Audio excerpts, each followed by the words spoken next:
16 of the Daily Graphic, the former president also says we will resist attempts to rewrite the nation's history. The NDC will resist attempts by the NPP to rewrite the nation's political history. Former President John Dramani Mahama said this was in response to President Nana Addo Dankwa Akufo-Addo's address on the commemoration of this year's Founders Day in Accra, where he said no single individual founded Ghana. The former president, however, said that although founding the nation required the efforts of many, there was that one individual who sacrificed his energies towards the attainment of independence. Now, I'll stay on that same page on a story that starts on page 16 and ends on page 49 of the same paper. Gender Ministry launches a 5-year strategic plan.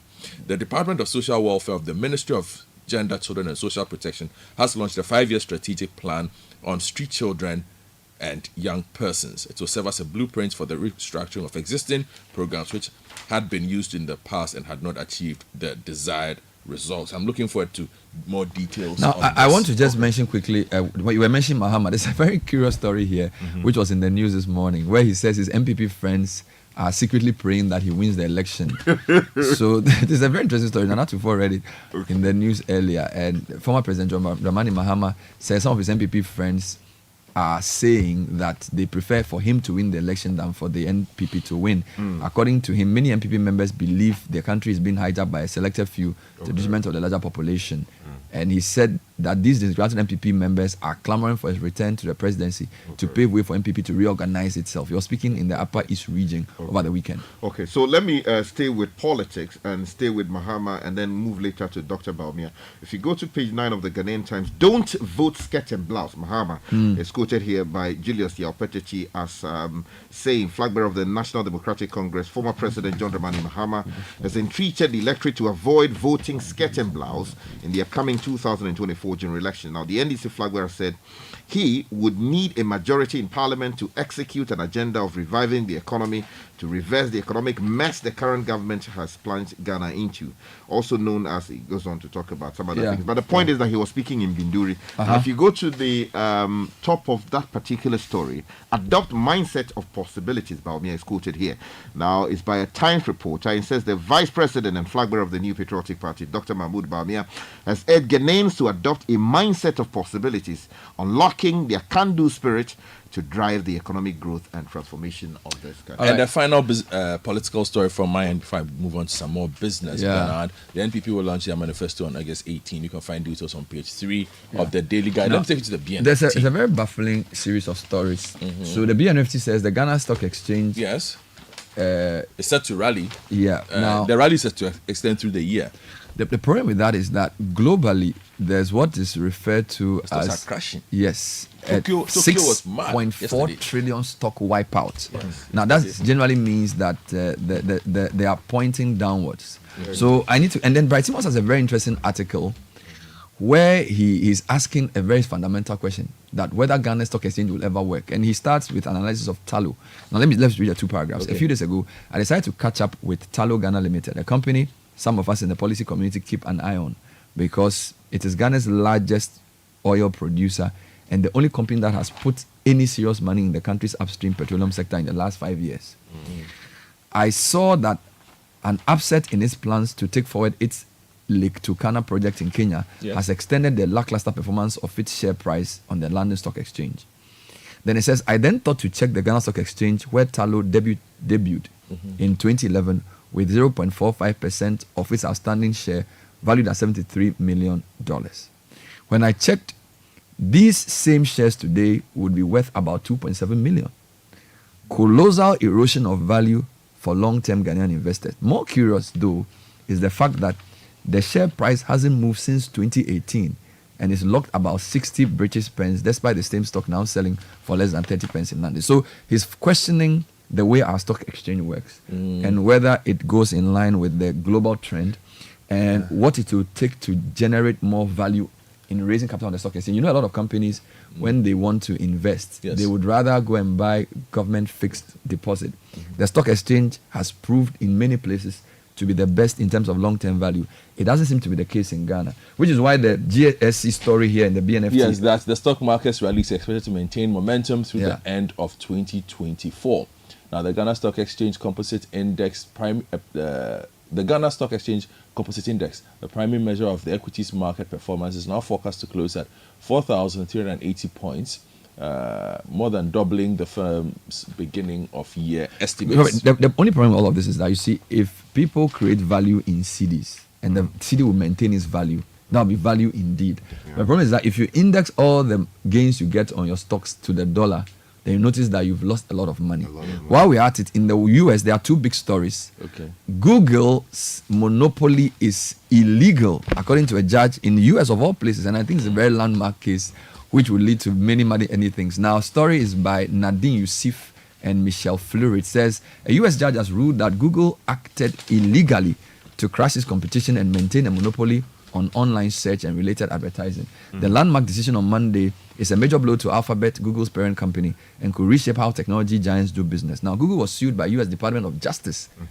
so you see, the U.S. Department of Justice didn't just issue an administrative fiat through the Ministry of Communications. They went to court. Exactly. So think about it. Maybe our government may feel like a company is too powerful. They may have to go to court to use that. I don't know. That's what he should be doing. Well, in the US, Google was sued by U.S. Department of Justice in 2020 over its control of about 90% of online search. It is one of several lawsuits that have been filed against the U.S. big tech companies as U.S. antitrust authorities attempt to strengthen competition in the industry. The case has been described as posing an existential threat to Google and its owner, given its dominance of the search and online advertising. Now, I'll link this to the stock wipeout. Now, why are stocks falling? A couple of people, all these stock markets are based on assumptions. All right. Now, let me give you three issues. The Japan Nikkei is down 12%. In Seoul, the Kospi sank 9%. And then when the opening bell rang in New York, the Nasdaq plunged 6% in seconds. Cryptocurrencies sank. The VIX, a gauge of stock market volatility, skyrocketed, and investors piled into treasury bonds, the safest assets of them all. Now, the pillars that have underpinned financial market gains for years, a series of key assumptions that investors across the world were banking on, have all been shaking. For example, the US economy will keep growing. That's not true. Artificial intelligence will quickly revolutionize business everywhere. That's not really happened. Japan will never hike its interest rates, which also was not true. So the question is, what assumptions do we have about the economy that will be shaken by global events and how that will affect the money in your pocket? Very, very important story. So if you go to Bloomberg, they're saying that this is a great unwind and it's just starting. So maybe people will go back into government bonds. Who knows? And, there's a lot happening in Bangladesh as well. Charlie, and Nigeria too. Yes. So in Bangladesh, the prime minister has run away. Has run away. Even in the UK, but you should see the pictures. They entered the president. People were carrying TV from her office. So let's give the details. In Nigeria, they are in like their third or fourth day of protest. The government claims that they won't tolerate calls for coup. Yeah. They won't tolerate waving foreign flags. Right, and they're also claiming that some of the people were rented. So this is Nigeria. Yeah. In Bangladesh, as you said, people have rioted and chased the leader out of office. They entered the presidential in the UK, Charlie. There are race riots. Charlie. What are they angry about? Well, what's happening in the middle is part of it. A lot of issues surrounding who is getting a job, who is not getting a job is also part of it. People are simply hungry. The youth are hungry. You know what's happening in the world? Blaming migrants for it. And what's happening is we are in a multipolar world, and therefore there's no strong man again. Look at what Israel did to the Palestinian negotiator, and right now it's almost like Obiabe Charlie. So Charlie, world leaders, let's rise up and do proper leadership. Charlie. We beg you. Anyway, thank you, Sky. Thank you, Godfred. City Business News is next. The Citi Breakfast Show. Rise above the noise. Oh, jump on now. Go. Google me. At what time when you come back, we are not hear the sound of your car? Why you buy new car? No, I not change my car. It be the same, right? It be the fuel way I change. Way one shouts it. Ever since I started using the all-new Excellium Premium Fuel, fortified with 3-in-1 action. Oh, Joe, now my car they run like electric car. No, so this is the type of fuel where they want to. Cause now engine they cost. Where they want for way if I buy it, go protect my engine. And with the small way I buy, I go drive, sir. Absolutely. It's like strapping a turbocharger to your engine and giving it a protector. And what they bust my mind, Seth, be the 3-in-1 action, no? Excellium, they prevent up to 99% of deposit. It be anti-wear, some be anti-corrosion. One pair way now, yeah. So where can I find this magical fuel? Just head over to any Total Energy service station and your car will thank you. Hey, they make a finish my gobe fast, then rush go Total Energies. My friend, but why your hand my gobe inside? I give you info, make a fill the gobe too small. Go, the gogo. Joe Pana. Excellium is designed to protect your car engine, decrease fuel consumption, and lower CO2 emissions. Don't say fuel, say Excellium. Choose Excellium, choose quality.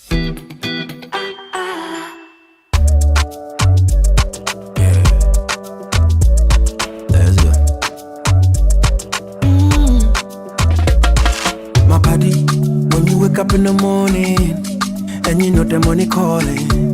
Oh, you go work, but you know it's out in your side. If I believe with us, if I hold my hand and believe, cause you know it's out in your side. And when you dream, no say I did for you.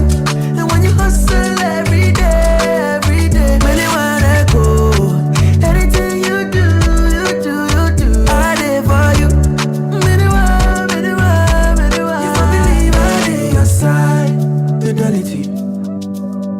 Believe with us, fidelity. Oh, if I know I need your side, fidelity. This is the Citi Breakfast Show. Citi Business News next, brought to you by Access Bank, MTN, and Goyle. Ashika Caesar joining us with the news. Good morning, Na. Good morning, Bernard. Hello and welcome to the breakfast edition of the Citi Business News, proudly brought to you by MTN, Goyle, and Access Bank. My name is Nashika Caesar. Coming up, economic watchers urge government to expedite its external debt restructuring process to restore full confidence among investors. Also coming up, independent power generators demand payment of the $2 billion debt owed them by government. And later, local poultry farmers want government to restrict maize export to curb shortage and price hikes of the commodity.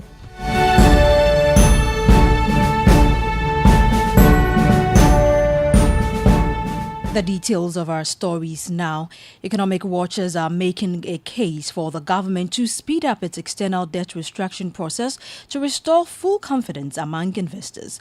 Rating agency Fitch has affirmed Ghana's long-term foreign currency issuer default rating IDR at RD and long-term local currency issuer default ratings at CCC. The affirmation of the country's rating at restrictive default indicates that Ghana is still failing to fulfill its payment on outstanding Eurobonds. Commenting on the recent ratings, economist Professor Patrick Isumin urged the government to put in place measures to improve the country's credit worthiness. Restricted default is the position we've been in. If we had completed the external debt exchange, maybe that would have moved us up a little bit. But at this stage, I don't even think that should be our focus. Our focus should be rebuilding the economy to be much stronger. Look, investors know we are in deep trouble. They know we are trying to negotiate our way out of it. It would confirm exactly what they know already. You know, these investors have a lot of crucial information about the economy and how we are headed. This just comes to confirm what they would have known. I think at this stage, where we are, government has done what it should be doing. So there is an agreement in principle. The investors have to go through a process. Don't forget that even when we had an agreement in principle with the bilateral partners, there are not that many. Even that is still going through a process. So if there's anything our government should be doing, it should be focusing on our longer term plan beyond the IMF. How we are going to rebuild the economy to be much stronger and more resilient. You heard Professor Patrick Isumin, who is an economist. Now, Fitch Ratings has reaffirmed the CC rating for Ghana's US dollar-denominated bonds due October 2030. These bonds benefit from a partial credit guarantee by the International Development Association IDA, which covers up to 40% of the outstanding principal amount, enhancing the potential for higher recovery rates. This reaffirmation indicates Fitch's confidence in the bond's recovery rate, estimated between 51% and 70%. However, the specific terms for this bond are still under discussion.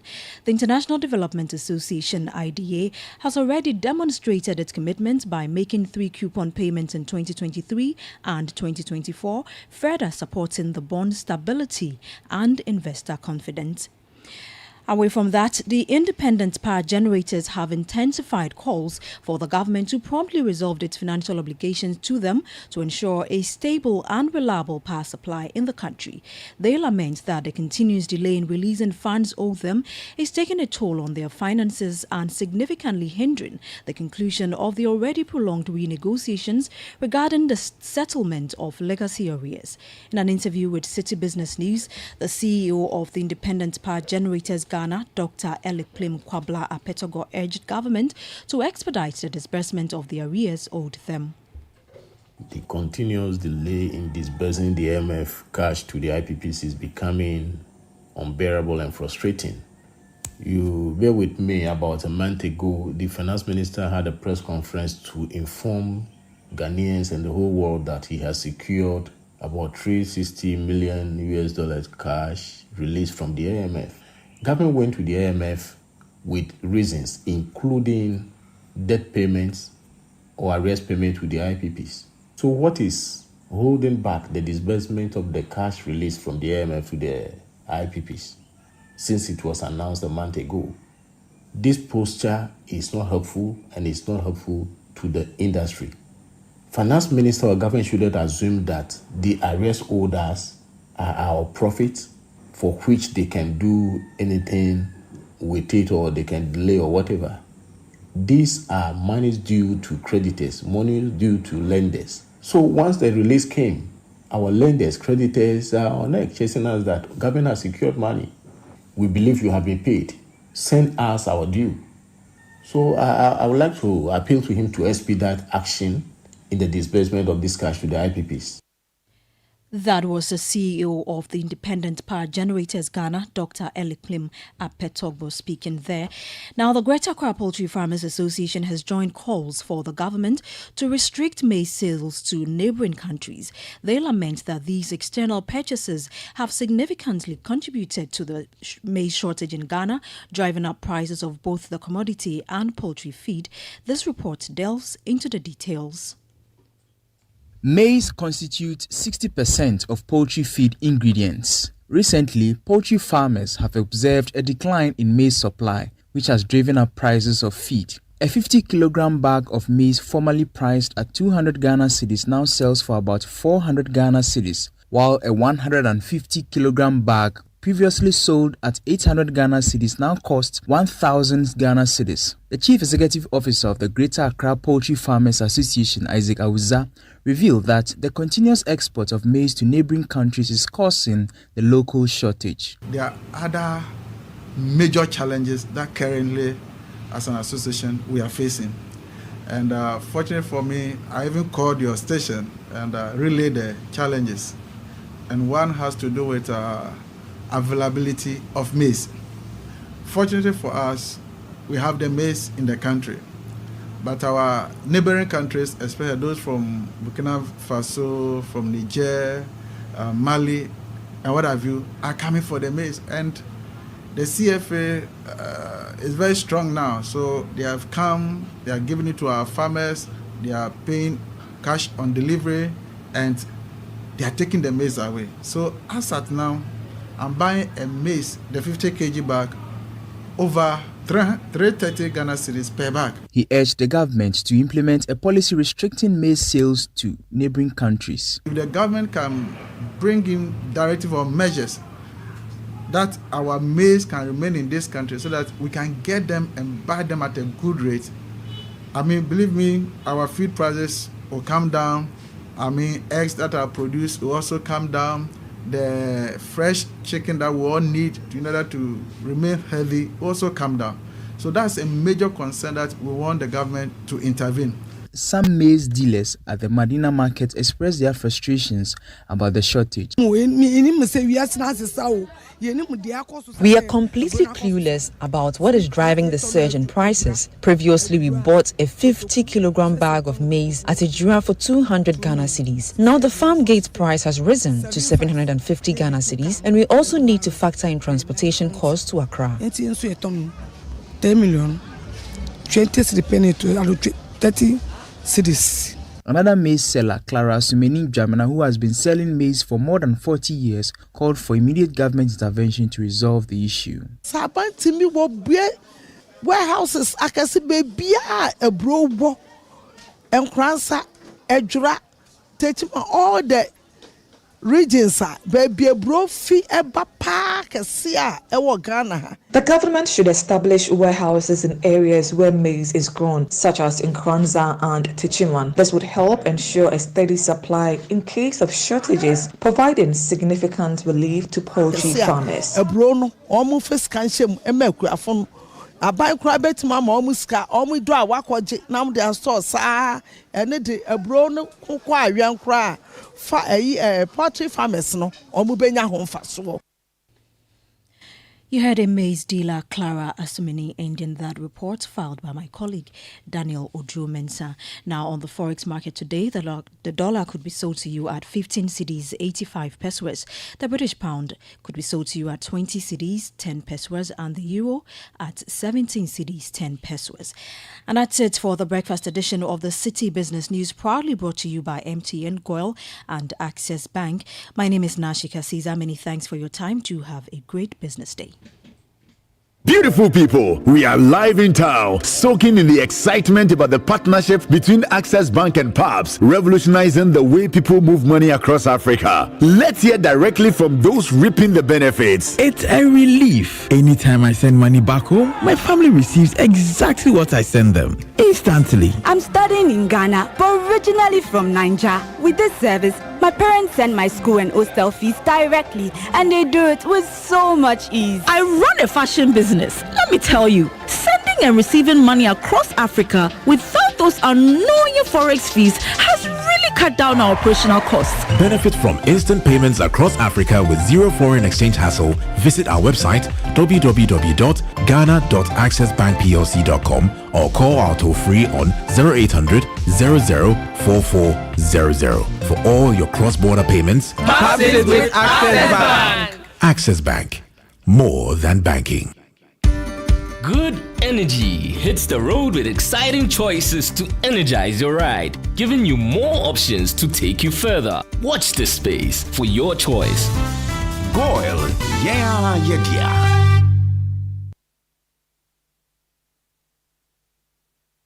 The Citi Breakfast Show. Join the conversation on the Citi Breakfast Show on Facebook at facebook.com/Citi97.3, Twitter at twitter.com/Citi973, and Instagram at instagram.com/Citi973 with the hashtag CitiCBS.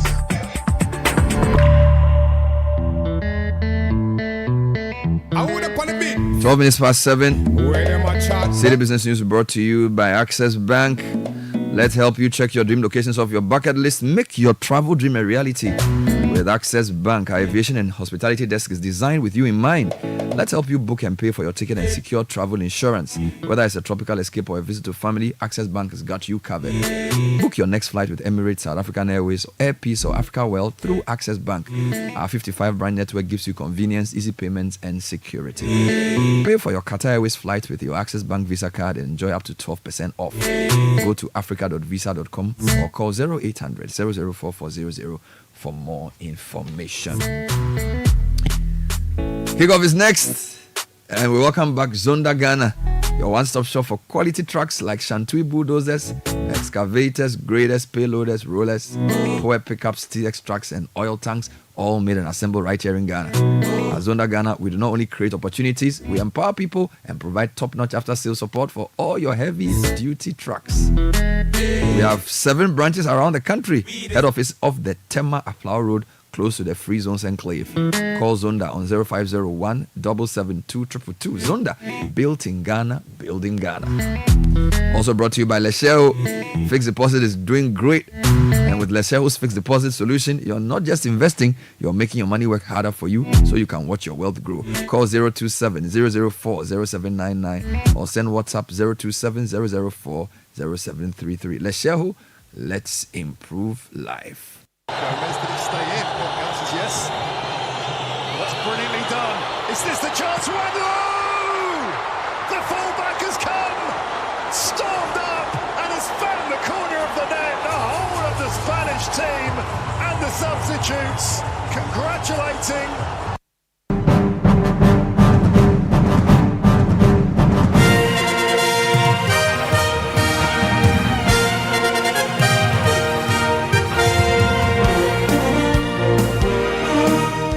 That was the winning goal to send Spain to the finals of the men's football tournament at the Olympics. More from that in today's update. Plus this. 25 is a world record if he goes over. Let's just watch it.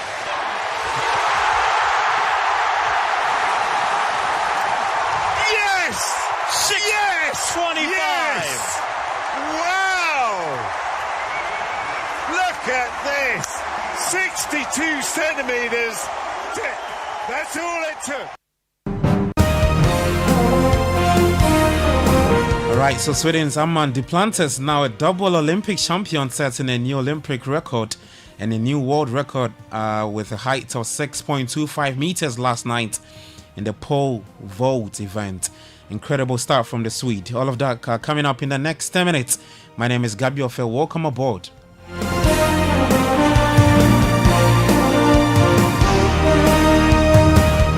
We start off today with some boxing news, and former president of the Ghana Boxing Federation, George Lamte, has rejected claims that boxing in Ghana is in decline. Now, despite the boxing team's failure to qualify for the current Olympic Games in Paris, Lamte pointed out that the sport has consistently delivered medals for Ghana since the country's first participation in the Olympics in 1960.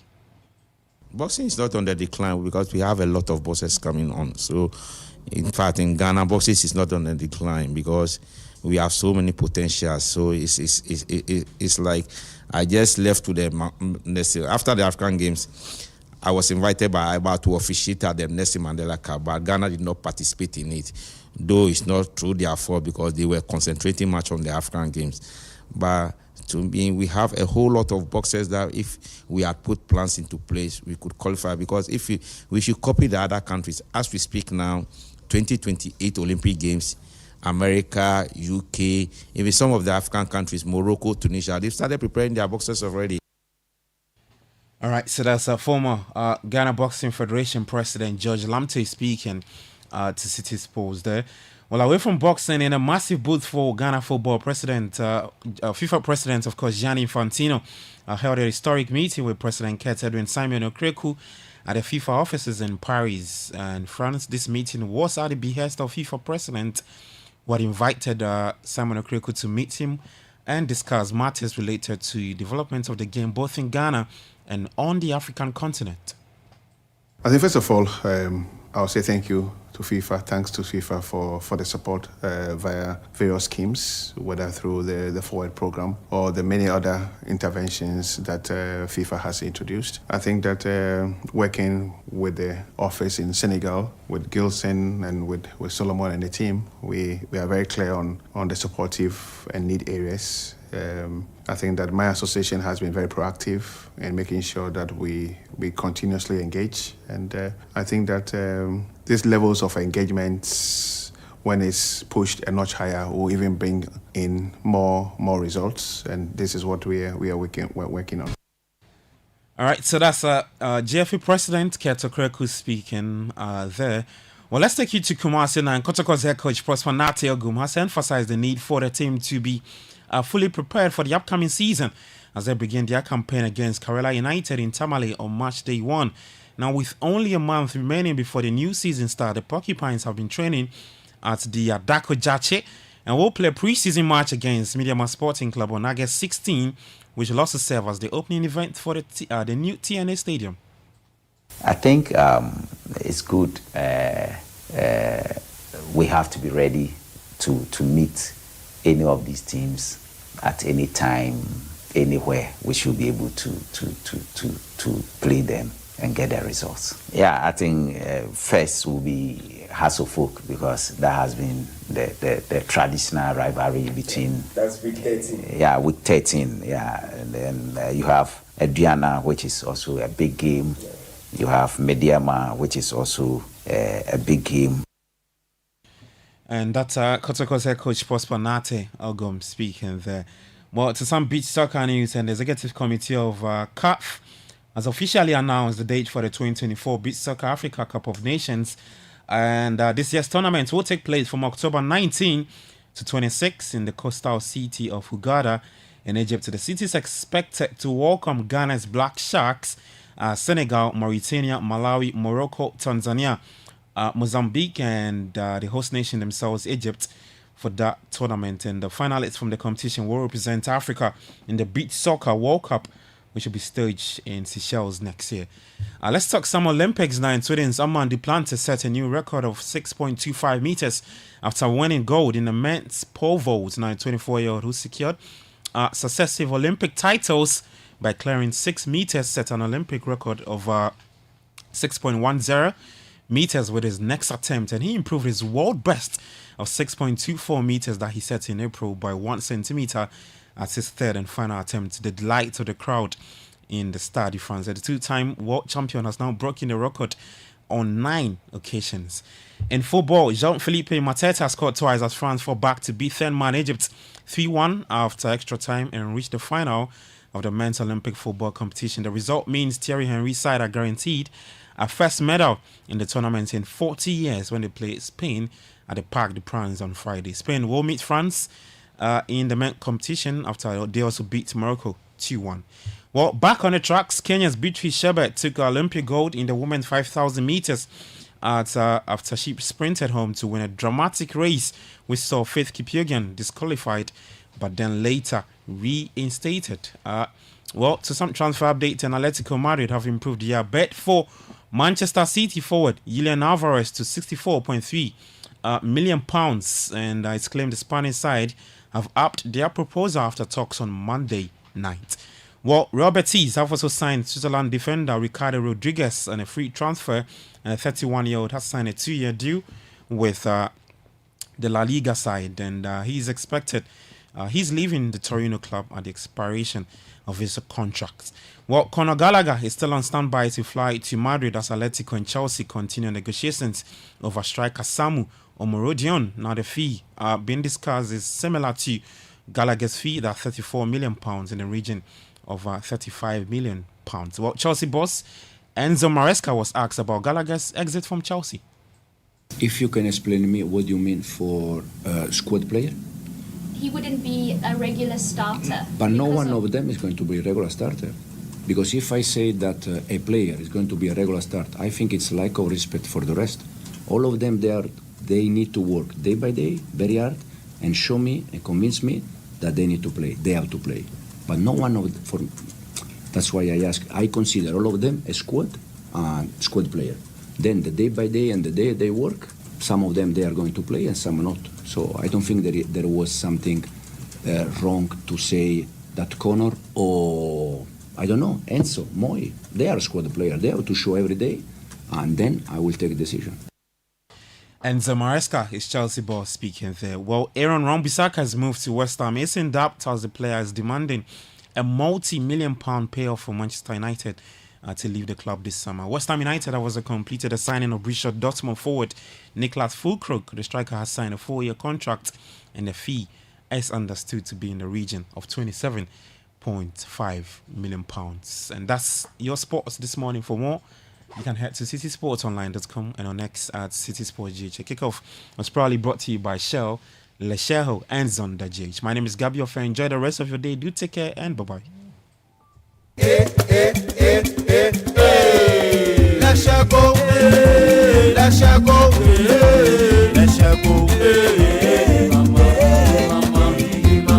If you need unique services, come to Let's Go. Innovative financial solutions, we deliver on our promise, cause we are number one. Let's go, we improve your life. Let's go, let's go, let's go, hey mama, hey mama, hey mama. Even when you're stuck with nothing, come to Let's Go. No matter your situation, come to Let's Go. Let's go, we improve your life. Let's go, hey, let's go, hey, let's go, hey mama, hey mama, hey mama. Let's go, we improve Forex. Charlie, you know that mining contract I've been chasing for years? I just got awarded the deal. But the issue is where to get the right and quality heavy-duty trucks to execute this job here in Ghana. Relax, my guy. Remember my recent construction deal at Pokwase? Zonda sorted me out. Zonda? What? Who is that? Zonda Tech Ghana Limited is your one-stop shop for machinery, heavy and light-duty trucks, and pickups. They have the Shantui bulldozers, graders, payloaders, rollers, poor pickups, 4-land light trucks, TX trucks, and oil tanks. Made and assembled right here in Ghana with top-notch after-sales service and standard prices.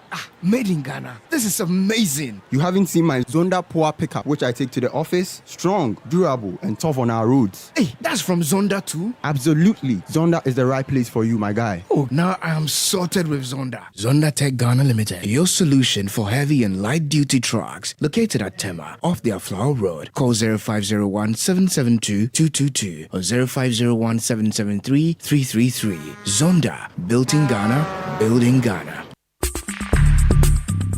Join the conversation on the Citi Breakfast Show on Facebook at facebook.com/Citi97.3, Twitter at twitter.com/Citi973, and Instagram at instagram.com/Citi973 with the hashtag CitiCBS.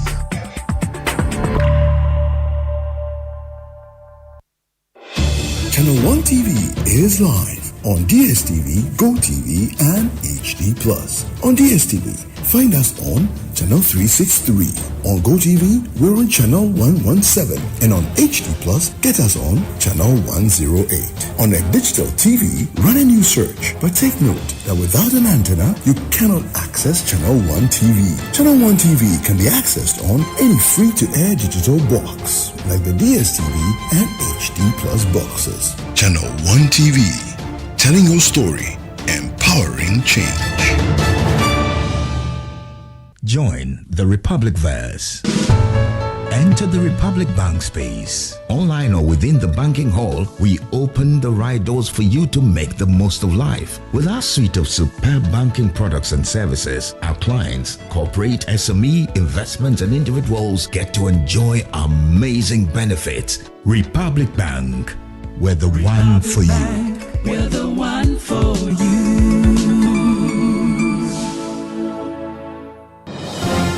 This is a special security announcement. Trelidor, Africa's strongest burglar proofing, announces big discounts on all sliding security barriers, roller shutters, and clear guards to protect homes and offices from criminals. Trelidor is fighting rising prices by offering big savings and lower prices. Be safe, secure your premises. Google Trelidor or call 0561 24 24 24. Trelidor, Africa's strongest burglar proofing.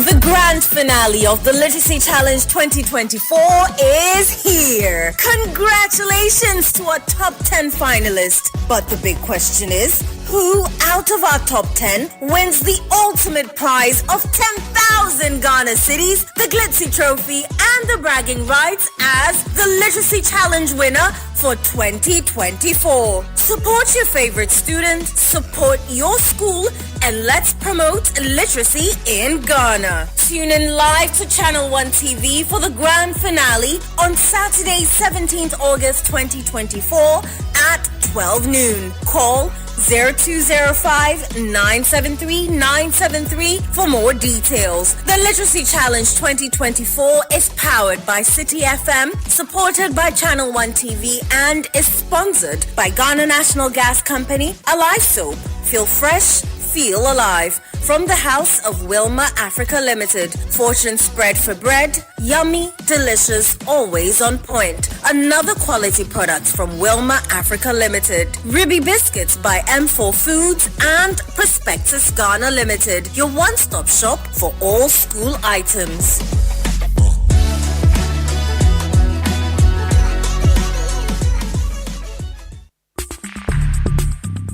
Join the conversation on the Citi Breakfast Show on Facebook at facebook.com/Citi97.3, Twitter at twitter.com/Citi973, and Instagram at instagram.com/Citi973 with the hashtag CitiCBS. This is the Citi Breakfast Show. Unleashing the power of relevant radio. This is Citi 97.3. The Citi Breakfast Show. Lies above the noise.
The Citi Breakfast Show.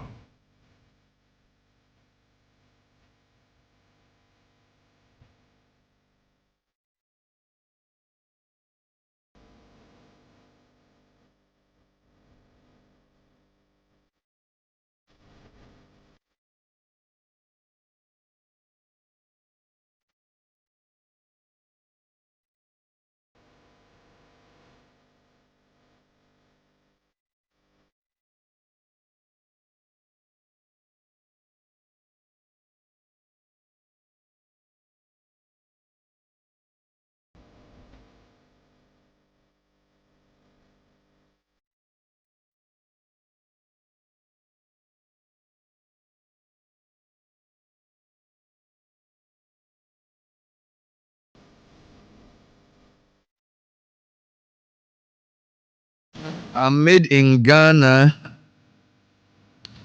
and it is very important to understand the made in Ghana idea. The reason is that countries that have managed to develop in a way that we see, countries that have gained respect in the world, countries that have managed to lift their citizens out of poverty and put them on a path to economic prosperity, whether it's the US, whether it's China now, whether it's Japan, whether it's Korea, whether it's Vietnam or even Malaysia or even Brazil, countries that have managed to gain respect in the community of nations. One of the big things about those countries is that they have learned how to make things. This is very, very simple, very powerful idea. They have learned how to make things. They've learned how to make things. So the question is, what can we make? What can we make? So if you look at the things we're using in the studio today, computers were made by somebody, microphones were made by somebody, chairs were made by somebody, the glass was made by somebody, the clothes were made by somebody. Everything we use was made. So the question is, what are we making? What are we good at making? And I think that the big question for our generation of leaders is, what can we make? What can we make? Now, no country can escape that question if you really want to develop. You know, and I make it simple. I don't want to use big economic jargon to talk about economic development, import substitution, latent comparative advantage. All those things, they don't really register. This is what I'm saying. All the countries we respect in the world today, the US, Japan. I was watching the Olympics and I saw Korea.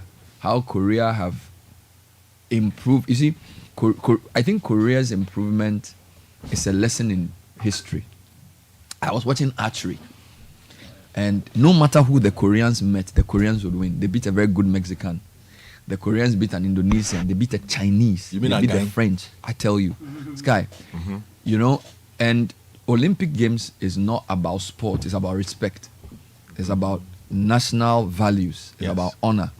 It's about building a system of excellence. So I was watching the 100 meter with my kids, and then one of my sons says, "Oh, Ghana." He says, "Only Kudus." He said something. He said, "It's only Kudus who makes him proud, because the only one who, when he sees on the international stage, he's doing well." That's what he said. Because I said to him that Azamati wasn't going to win because his time in the first round wasn't that great. And he says, "No, Daddy, we are praying for him. He will win." I said, "It's because some prayer can change some things, but this one is not prayer." No. This is one of those. Azamati can win. I said, and then the other guy who came, what's he called his name? Baba Samino. It's like Samino there. Samino too was 7. Then he got angry. And I said, "Don't be angry. You have to invest. You have to invest in excellence. Excellence doesn't come just by praying for it." That was a very good teaching point. But what am I trying to say? All the countries you respect who are now doing well, name the country that's Japan, that Nathan went to recently, Korea, who are really, really emerging, China, who will not be stopped, of course, the US, Western Europe, Germany, all right? Now, all those countries have one thing in common. They've learned how to make things, whether they are democracies or dictatorships, whether they believe in whatever economic system. Sometimes we argue a lot over many things. Is it better to go left or right? The truth is that all these countries that we respect, they learn to make things. So all of us who are in this studio, we drove a car to the office, all right? Your car was made either in Japan or Korea or in France or in America. They've learned how to make things. So the question for Ghana, as we argue over independence, as we argue over Founders Day, as we argue over whether it's Nkrumah or a group of men, what can we make? What can we make? That's a very important question, because until you can make things that you can sell to others to get some surplus, you are not really developing. If everything you use depends on something somebody else makes, you are very weak. And that's the question for this generation of leaders. So the question is not who founded Ghana. The question is, what can we make with the Ghana we've been given? Always start with what you've been given. We've been given many things. 32 million people. We've been given the third largest man-made lake in the world. That's what we've been given. We've been given one of the most arable lands on God's earth. We've been given a relatively good educational system upon colonialism. We've been given a fairly united country, where a lot of countries were more divided. We've been given a fairly literate population. We've been given fairly good weather. We've been given a very great culture. The question is, what have we done with what we've been given beyond argue and rotate chairs over who leads and has a stake at the national cake? What can we make? What can we make better than anybody else? What can we make for ourselves? I think that's the question for this generation of leaders. And sometimes we in the media get caught in the maelstrom of this or that position because it's a good debate. It's great to have a great debate, but you should never forget the main question. The question is, what can we make as a people? What can we make as a people? Any country that has developed, whether it's Germany, even UK, they all learn to make things. Okay? And I'm using you as an example, your body here. What are you using in your house that was made here? That's the question. Because, Kai, if you can't make things, you will always be weak. If you can't make things, right? Now, everything you buy, you use somebody else's currency because you don't use your money in those countries. So everything in this studio has contributed to the city's depreciation because you can't make things. That's the fundamental issue. There are other issues, but the fundamental issue is that everything that you cannot make, you will buy from somebody else. And when somebody makes something, he creates value, he creates jobs. The whole history of development is value creation. So if you can't add value, you sell cocoa mostly raw. So even chocolate that you consume, that many Africans consume, is the Swiss who make it, or the Belgians who make it, or the British who make it, through Cadbury or those companies, right? Even the gold jewelry, so the gold ring that you give to your wife on your anniversary of marriage, the gold is produced here, but it's not made here. Only few companies are making things here. The glasses you're wearing, it was made somewhere else. The football your kids play when they go on this thing, made in Bangladesh. Even the shirt you're wearing design, chances are that it was made in China. They use Ghanaian design, but they made it in China. The microphone you're speaking into, Shure mic. Shure, where is it from? Must be German. They didn't make it here. Okay? Even the bottle that you're using to drink the water, chances are that it was imported from China. So what can we make? We can make a good argument. We can win the election, we can win the debate. When we're in Legon, we could argue. The Vandals, they will argue all night. But what can we make? Boxer shorts, no, we can't. Socks, we can't. You get understand? That's the question. Mobile phone. We started talking about RLG many years ago. We still can't make phones. Everything we do is a second-rate version of what somebody else does. Even the face mask you are wearing, can we make it here? During COVID, vaccines, can we make them here? Even the thing we used to clean our hands during COVID, what's it called? Sanitizer. What can we make? But we speak big English. We say we've gone to school. We say we're educated. We can't make anything. And this is not just true for Ghana. Most African countries can't make anything. Ship. Today I read a story. They said the shipping authority, shipping council, they say they want more authority to regulate shipping. How many ships have we built? Ask yourself. People have been sailing for centuries, since Bible times. Apart from the canoe that we go and do society, how many ships can we build? Then when we go to our waters, Korean, Chinese, and other vessels are doing pair trawling in our waters. Even the tuna, we've not built a vessel to even harvest our own tuna. Our fishermen still use outboard motor, which we don't even make here. Yet we are always arguing. Yet we are talking about history. We say we are the best. What can we make? Ghanaians, get up and tell me, what can you make? What in this world can you make and say you sell to other people? What can you make? Fine, let's come to food. Fine, you can make shit up. You can make made in Ghana food. But is it a product the world can use? Is it something the world can use? You have cotton in the Sahel region. Can you spin it into clothes and produce cheaper than the Chinese? Can you make that? Can you make clothes? What can you make? That's the question. Even food, orange juice. You plant trees in Sawam, plenty orange trees. Blue Sky is doing a great job. But go to our shops. Almost all the fruit juices are from South Africa or from Israel or from Europe. All the big brands in our go to a normal shop in a filling station. The margarine, maybe Unilever. Thank God for them. And the guys from what's the name of this company? Wilma. Maybe cooking oil. What can we make? Cube? That's the question, Ghanaians. What can you make? All the education is to be, because if you can't make anything, nobody's going to respect you. You're going to be weak all the time. You're going to be dependent on other people's help. And the difference between us and the rest of the countries that have done well is that they've learned to make things and sell to us. So per capita, we have buyers. So we go to school, we make a lot of money, and we buy new cars with air condition. We build houses with air condition. Even the things we used to build houses, don't make them here. Only few companies are now trying. So like Interplast, they are making windows. What are you making? You are criticizing them. They are making pipes. These Lebanese companies, they are making things in Ghana. Irrigation systems, they are making them here. I saw a company, Agri something. They are making. Let's help companies that make things. That's the issue. If you can't make things, you see, if every time people are weak, it's not manifest only in their inability to make things. It's also showing their inability to have original ideas. So we have not been able to use our ideas to create any system that can dominate anything. And so our leaders should be thinking about that. That when we look at Ghana and all the things God has given us, we still import food. We import onions from Niger, tomatoes from Burkina Faso, rice from Vietnam, Thailand, and the rest of it. Even maize, sometimes the one we used to do poultry, we are struggling. Chicken, frozen chicken. Somebody has killed the chicken 10 years ago in America. You are eating it.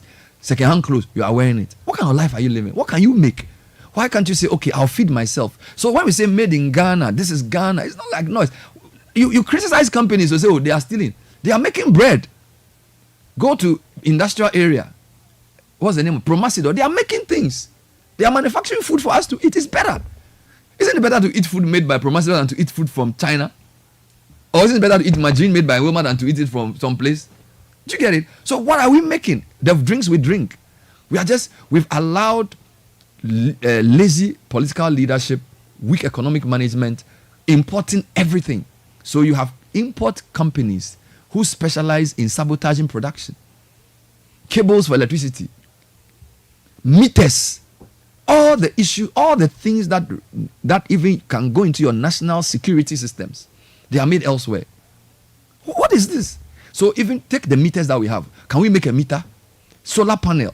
You have a lot of sunshine. What can we make? Why are we doing muff? What can we do? Everything we have to go and line up at the port and go and import it. The people in Vietnam, they do that food, clothes, shirts, jersey. Go to Decathlon to go and buy jersey for your children to play football. They are all made somewhere else. We don't do anything. And yet, every morning we are arguing over who founded Ghana. We are arguing over this. We are arguing over that. Like, are you serious?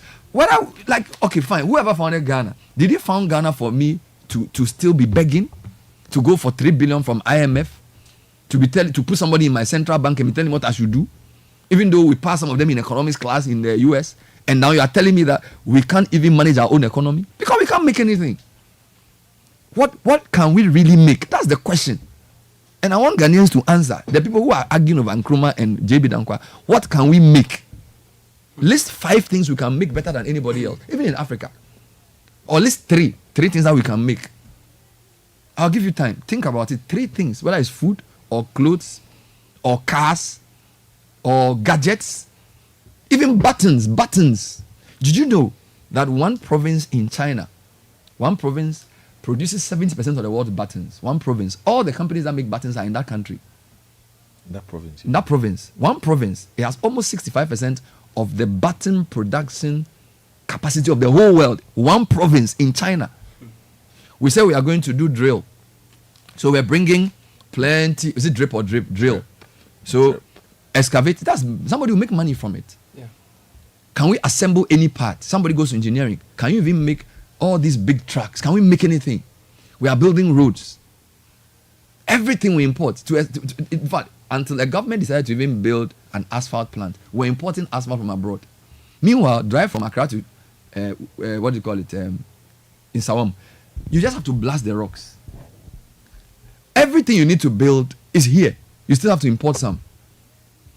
We don't have the sense to know that if you have a refinery here, you can produce some of the material to mix it to build your own road.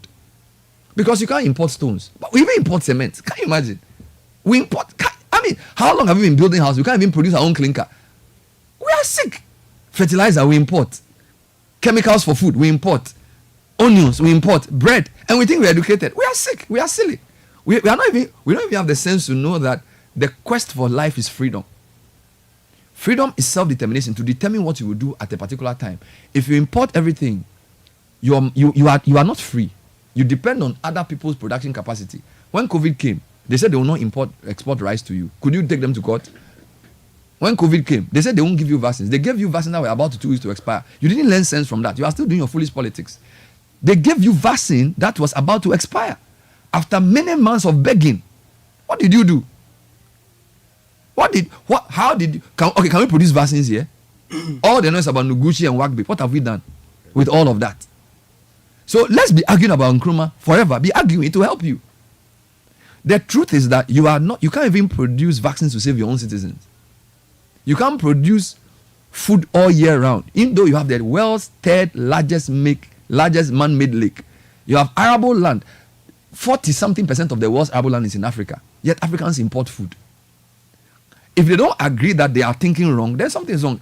Imagine, you think an European will sit down and allow, and you are selling your land to foreigners to do whatever they want to do with it.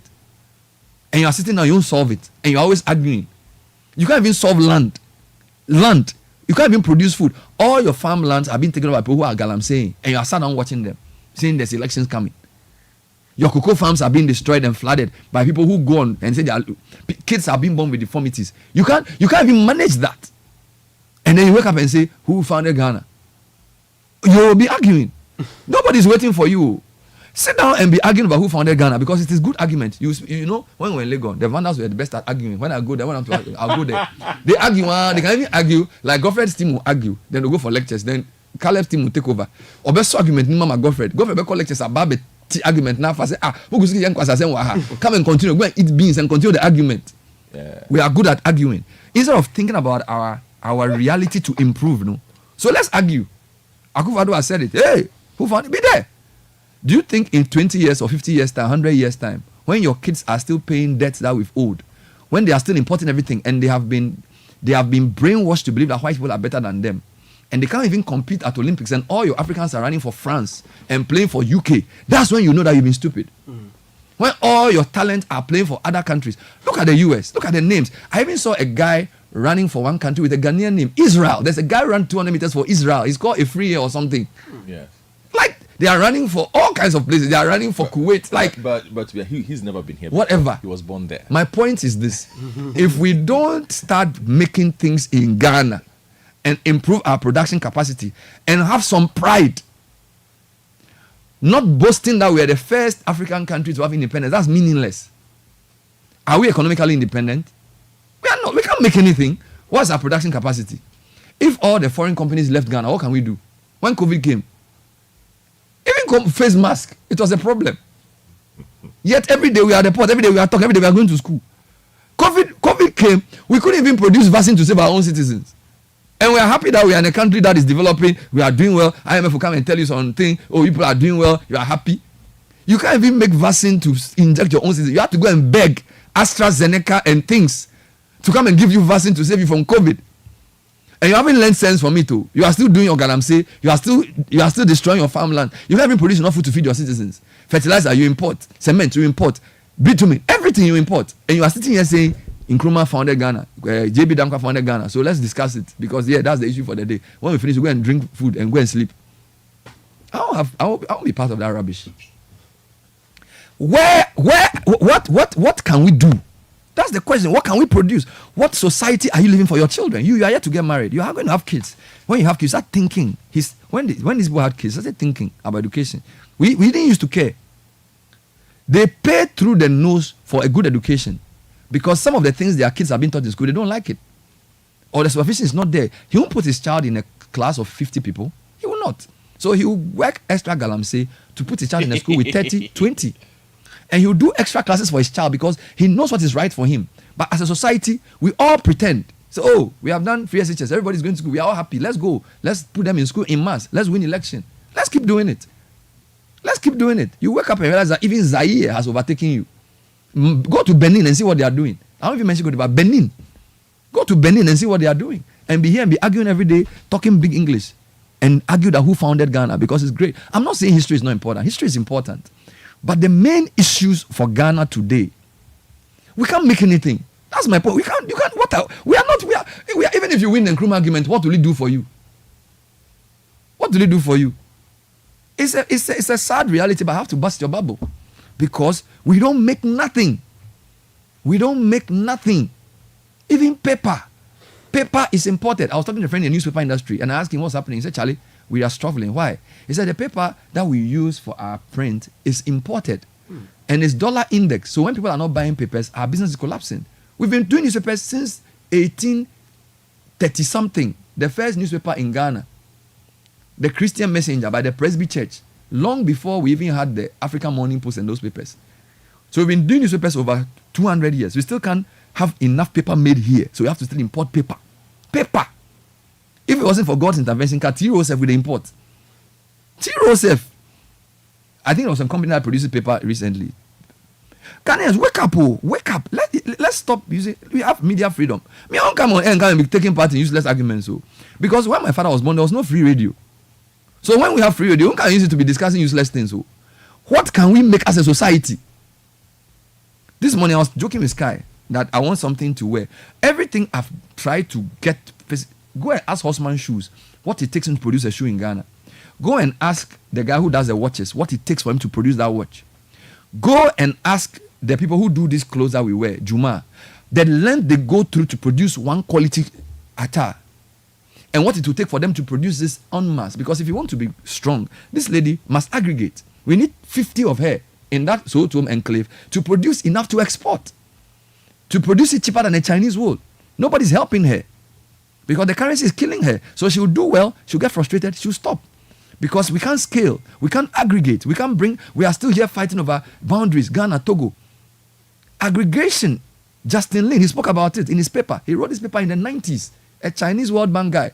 He said, we must aggregate. He calls it latent comparative advantage. He says, the way to do it is, you don't build a big company, bring the small ones together, but let them join their forces. Who is doing that?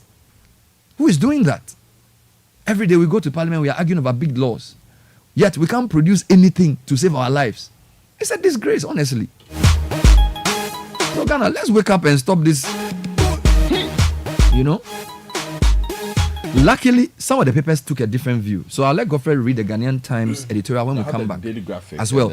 Two of our newspapers took a different view to the debate and said, look, they think there are more germane issues that this debate brings, which I think is good for them to do. I've also done my bit. But I'm saying to you that this is Ghana. This is Ghana.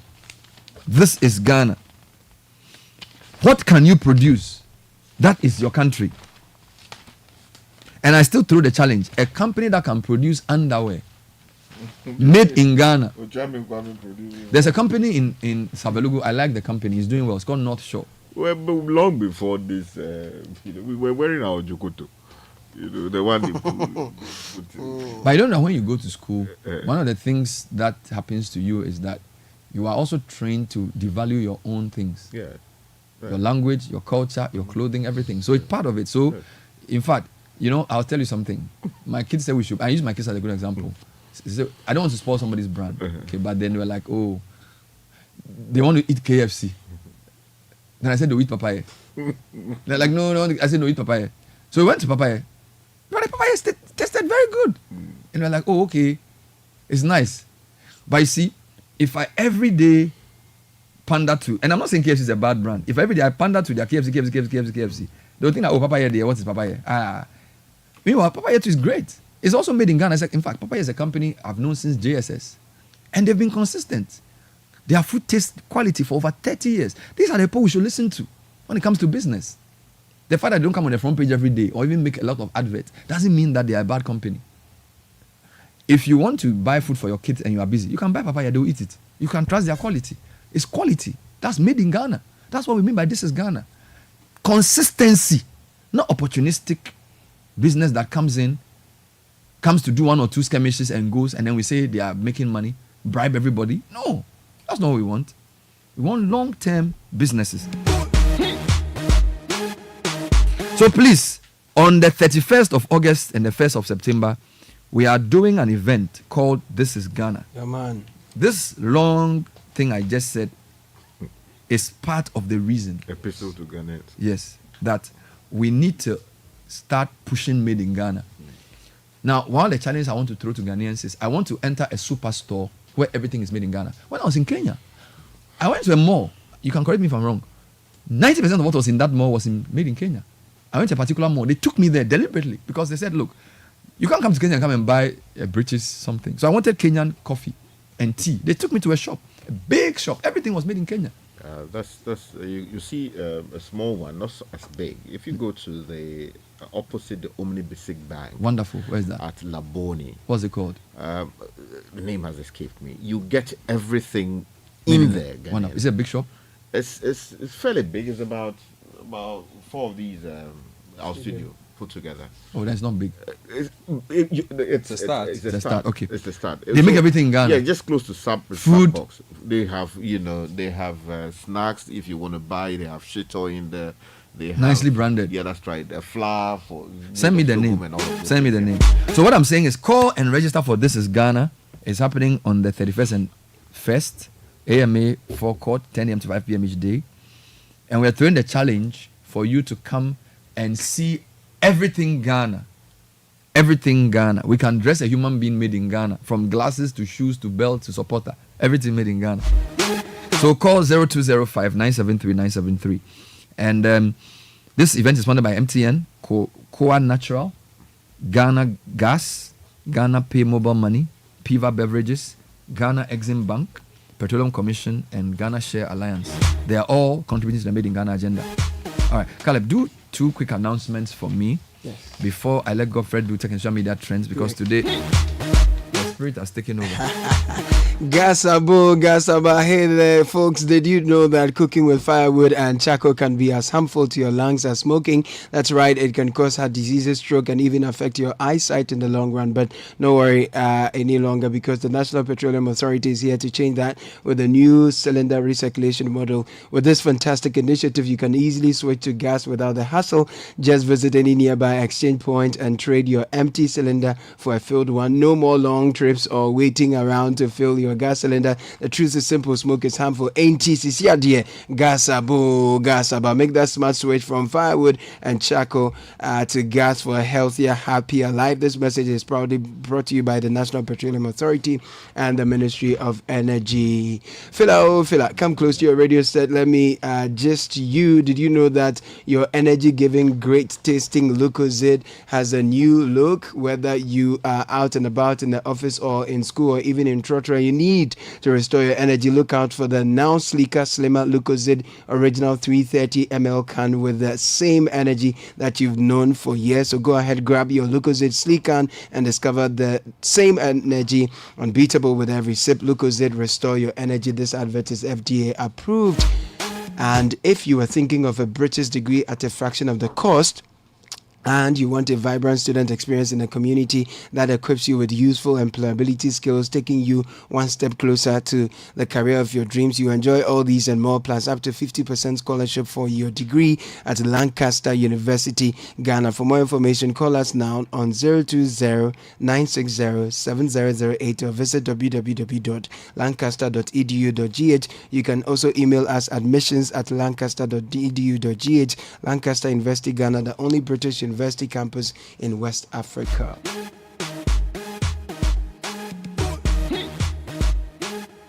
All right, so it's 8 o'clock. Tech and social media trends is next. Is brought to us by. It's brought to us by First Bank Ghana and Telecel. First Bank Ghana is saying the biggest dream starts small. So this long vacation, enroll your children or wards in on the First Bank Ghana Junior Internship Program. Is running from July 15 to September 15. All you need to do is to sign your children who are below 12 years in the Kids First account, or those who are between 13 to 17 on the Me First account. Deposit 300 Ghana cedis. You're good to go. Your children award will get an exciting 5-day internship at any of the branches, and then there is also an essay writing competition where they can win some prizes. So to find out more about the First Bank Ghana Junior Internship Program, please call 0596 921 921 or email firstsolutions@firstbankghanagroup.com. First Bank Ghana, you first. And Telecel is saying if you're ready to be the next millionaire in town, the Telecel More Money promo is what's happening. 1 million Ghana cedis up for grabs, and it could be you. Simply reload your mobile using Telecel Cash Wallet and be part of the daily and weekly draw where you could win up to 30,000 Ghana cedis. The more you reload, the better your chances of winning in the Telecel More Money promo. So to opt in for free, dial star 500 hash or send win to 500 or visit the Telecel Play app now. T's and C's apply. Telecel, connecting energies.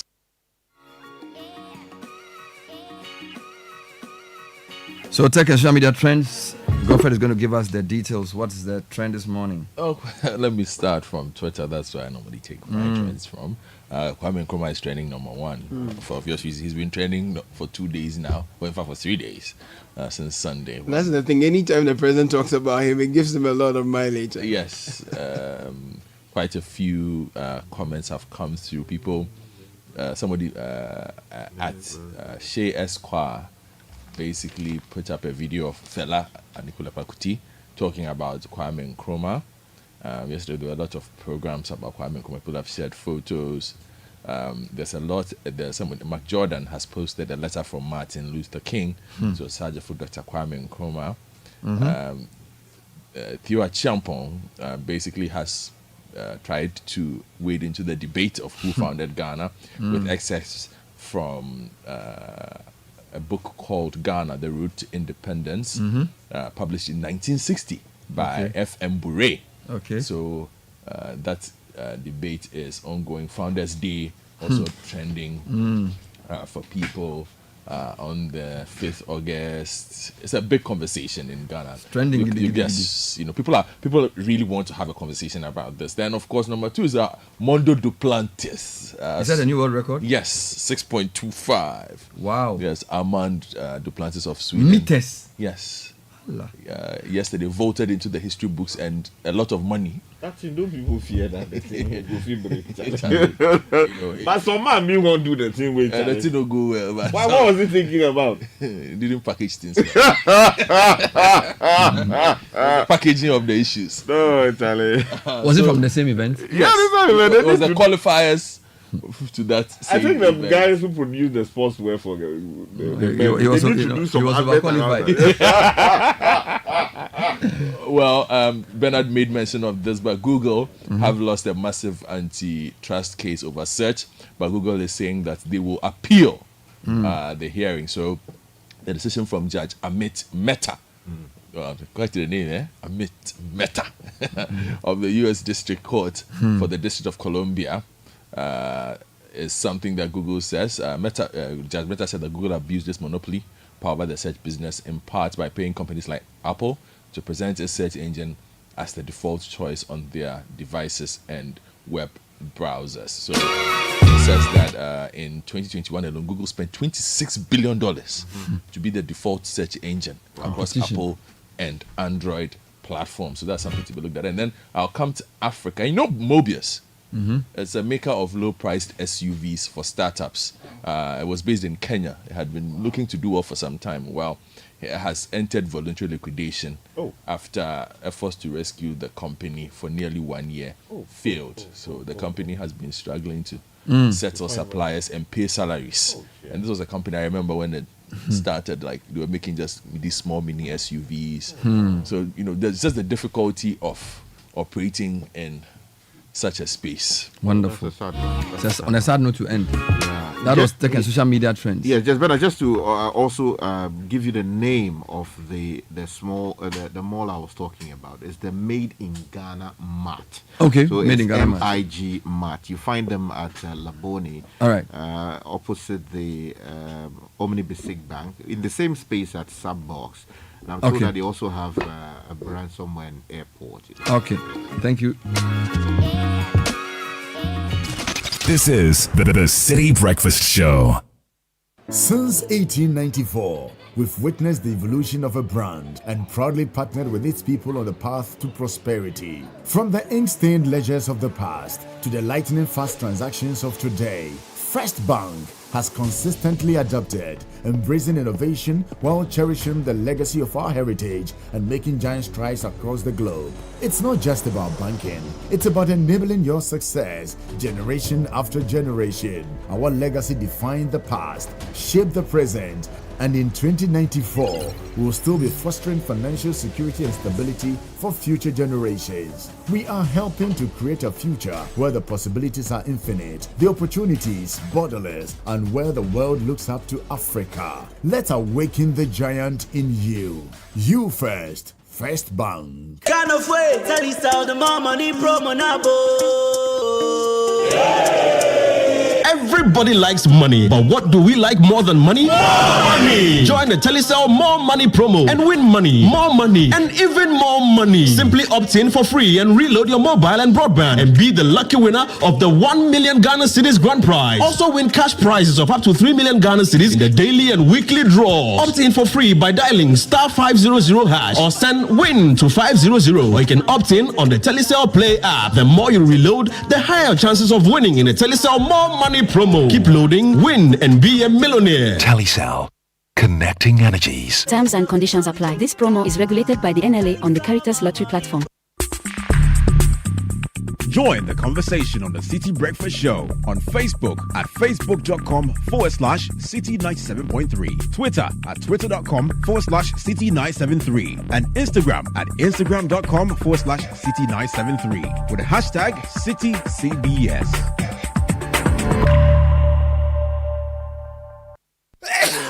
Why do you allow cough, cold, and flu to ruin your happiness? You need Samalin cough syrup. Samalin cough syrup will relieve you and your family from coughs, cold, and flu. Samalin offers a whole range that provides relief for the entire family. Insist on your Samalin in pharmacies and over-the-counter medicine sellers. Samalin cough syrup from Danex iTeam Starwin PLC. If symptoms persist after 48 hours, consult a physician. This advert is FDA approved.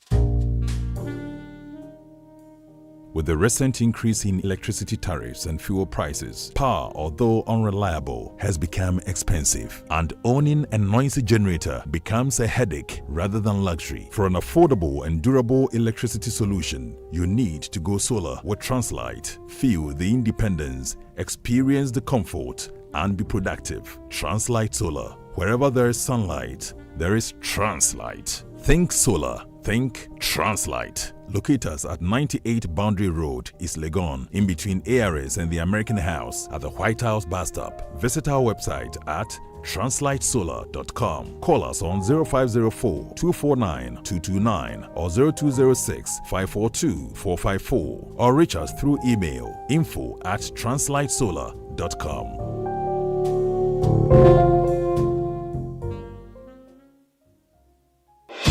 Channel 1 TV is live on DSTV, GoTV, and HD+.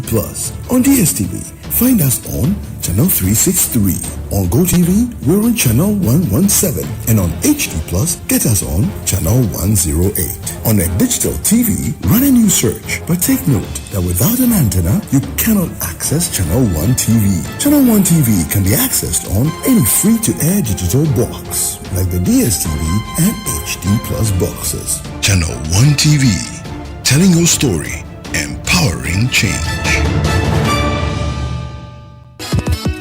The grand finale of the Literacy Challenge 2024 is here. Congratulations to our top 10 finalists. But the big question is, who out of our top 10 wins the ultimate prize of 10,000 Ghana cedis, the Glitzy Trophy, and the bragging rights as the Literacy Challenge winner for 2024? Support your favorite student, support your school, and let's promote literacy in Ghana. Tune in live to Channel 1 TV for the grand finale on Saturday, 17th August 2024 at 12 noon. Call 0205-973-973 for more details. The Literacy Challenge 2024 is powered by Citi FM, supported by Channel 1 TV, and is sponsored by Ghana National Gas Company, Alive Soap. Feel fresh, feel alive. From the House of Wilma Africa Limited. Fortune spread for bread. Yummy, delicious, always on point. Another quality product from Wilma Africa Limited. Ribby Biscuits by M4 Foods and Prospectus Ghana Limited. Your one-stop shop for all school items.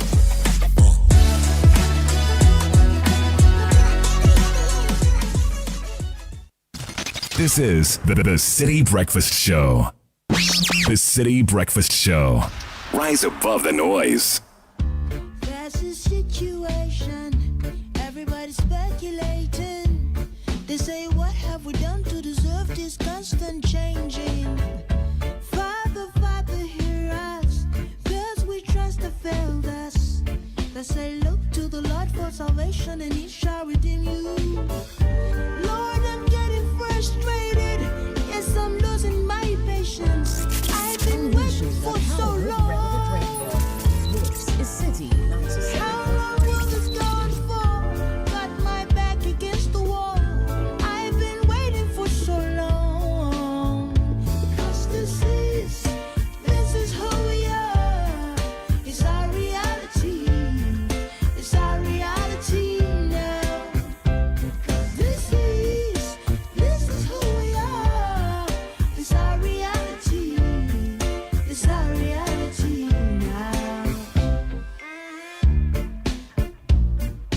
30 minutes past 8, Citi Breakfast Show, Tuesday, the 6th of August.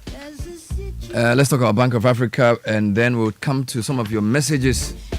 Whether you're an importer, exporter, or involved in any form of international trade, Bank of Africa is here to provide all the needed support to make your cross-border transactions seamless. We are present in over 30 countries across the world, well positioned to provide advisory and financial support to you. Warehousing, financing, discounting of receivables, avalized bills, local and offshore guarantees, remittance of export proceeds across the Waimo region, and more. Reach us on 0302 429 333. Bank of Africa, the African bank with global reach. And if you're dreaming of Dubai, make it a reality with Global Wings Travel and Tours. Join us for a 6-day all-inclusive tour from the 5th to the 11th of August on the 15th to the 21st of September 2024. Experience the best of Dubai from its iconic landmarks to luxurious accommodations. This incredible package includes return air tickets, 6-night hotels, daily breakfast and dinner, Dubai visa, travel insurance, and everything you need for your comfort and safety and convenience. Let's make your Dubai dream come true with Global Wings Travel and Tours. Book us now by calling or WhatsApp in 0553 688 398 or 0550 188 181. And Ashform is your one-stop shop for all your home soft furnishings. We are introducing a wide range of new collections of products to suit your home, hotels, and your organizations. Remember, a good quality mattress helps to reduce pressure in the body and promotes deeper, refreshing sleep. A perfect pillow supports your neck and aligns your spine. Turn your bedroom into a romantic retreat. Invest into the best choices of beds, mattresses, pillows, and all that comes with it. Call us now on 0243 200 729 or 0244 642 481 or visit any of our showrooms or depot in all the big malls and other locations near you. Free delivery to your doorstep. Please be mindful of internet fraudsters. Be a Nashville now. Yes, I'm losing my patience. I've been waiting for so long. And hello Ghana, there is an exciting new chocolate beverage out there on the market from the producers of Cowbell. We call it Twisco. It's a chocolate food drink with a blend of premium cocoa powder and it's rich with vitamins. Twisco is available in 20G and it goes for 1 cedi 80 pesos in all the neighborhood stores around you. To enjoy all the goodness, just add some hot water, add milk to it, stir it, and you're good to go. Start your day with a cup of the great tasting Twisco and power your dream.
All right, a few quick comments on my initial comments this morning before we come into another issue.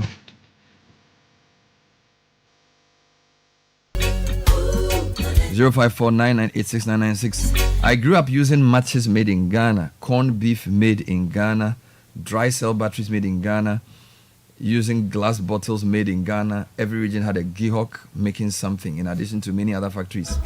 Sadly, we lost it all. And you give us a wake-up call this morning. Good morning.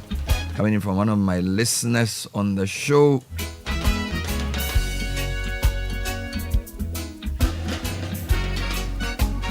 Here's another one. Please visit the Ethiopian leather cluster anytime. Duty takes you to Addis. A section of them are housed in the rooms around the National Stadium. Everything leather, from belts, wallets, travel bags, and luggage, jackets, and shoes. Sometimes you wish you haven't seen anything, haven't gotten some knowledge, because it just elevates your own sense of frustration and angst. But we will not give up. It's not an option. More comments on this issue of what can we make Bernard, to your question, what can we make? Otima says, very, very important discussion. My husband, Gershon Jandu, has an internet company. FTS is a fully Ghanaian-owned internet service company. They produce and provide their own internet and other connectivity service. So let me put my husband's ad out there because they are doing amazing. Tell the world for us, www.ftstoday.com. Otima send that through. Hello, guys. I love your topic for today. What can we make? What do we support our local inventors to put on the international market? I am Michael Odami, a naturalist, and I have developed 25 different organic products that solve problems in the agricultural industry, food, etc. I am not getting support to scale up products that will take vaccines, antibiotics, and other synthetic products in the crop and livestock industry. These products are even cheaper than the poisonous synthetic imported ones. Invite me and I will tell you more about my dream for the world. We need to live healthy. Thank you. Okay. Echo Okere from Shire Hills. Great point, Bernard. I've always said that manufacturing is the key to is the way to go. The others, marketing, financial services, advertising, are important too, but subservient to creation. We should never forget that if we subtract, we should never forget that the substrate for this is character. Everything else will fizzle out quickly.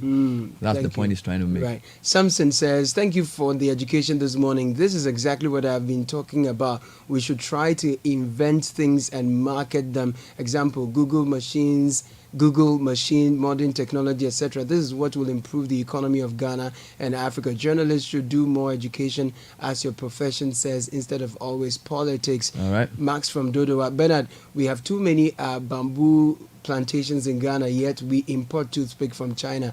I support you 100%. Good morning, Citi Breakfast Show. Ben, it's sad how much resources we waste away without thinking about how we can make some basic things for ourselves. With this, Nigeria is doing better than we are. Good morning, Bernard and team. Anytime I listen to you, you increase my hope, and I know that there is life. Please keep us alive. Moses Vomawo, GB Food Stemmer Factory. Eben from Kwabenya says, from the look of things, some particular groups want to distort our history, but it will not wash. Dr. Nkrumah still reigns after many years of his death, and for some of us, it clearly says it's all the time. Regards to Elik Plim, okay. Alfred says, we can't make anything, but we want to change Ghana's history. Shame to our leaders who want to change our history. Now Oyo says, the name of the Made in Ghana shop in Labone is called MIG Mart. Yes, we got that earlier. Thank you. Aaron Babako Kokomisa in Accra. Founders Day also provides an opportunity for Ghanaians to come together in unity and solidarity, regardless of our differences, to celebrate our shared history and heritage. It serves as a reminder of the values of patriotism, unity, and selflessness that the founding fathers embodied, and encourages citizens to emulate these qualities in their own lives. Good morning, Bernard and team. In fact, you are blessed. The only thing we can make in Ghana is noise. Oh, Charlie. He's not the only person. I actually have about 3 messages on my phone that agree. So a lady says, Bernard, what are we making? We are making noise. That one we can do it very, very well. Another one too came in on the same point. He says, Bernard, one of the best things Ghana can do is noise. We do it very, very well. That's very sad.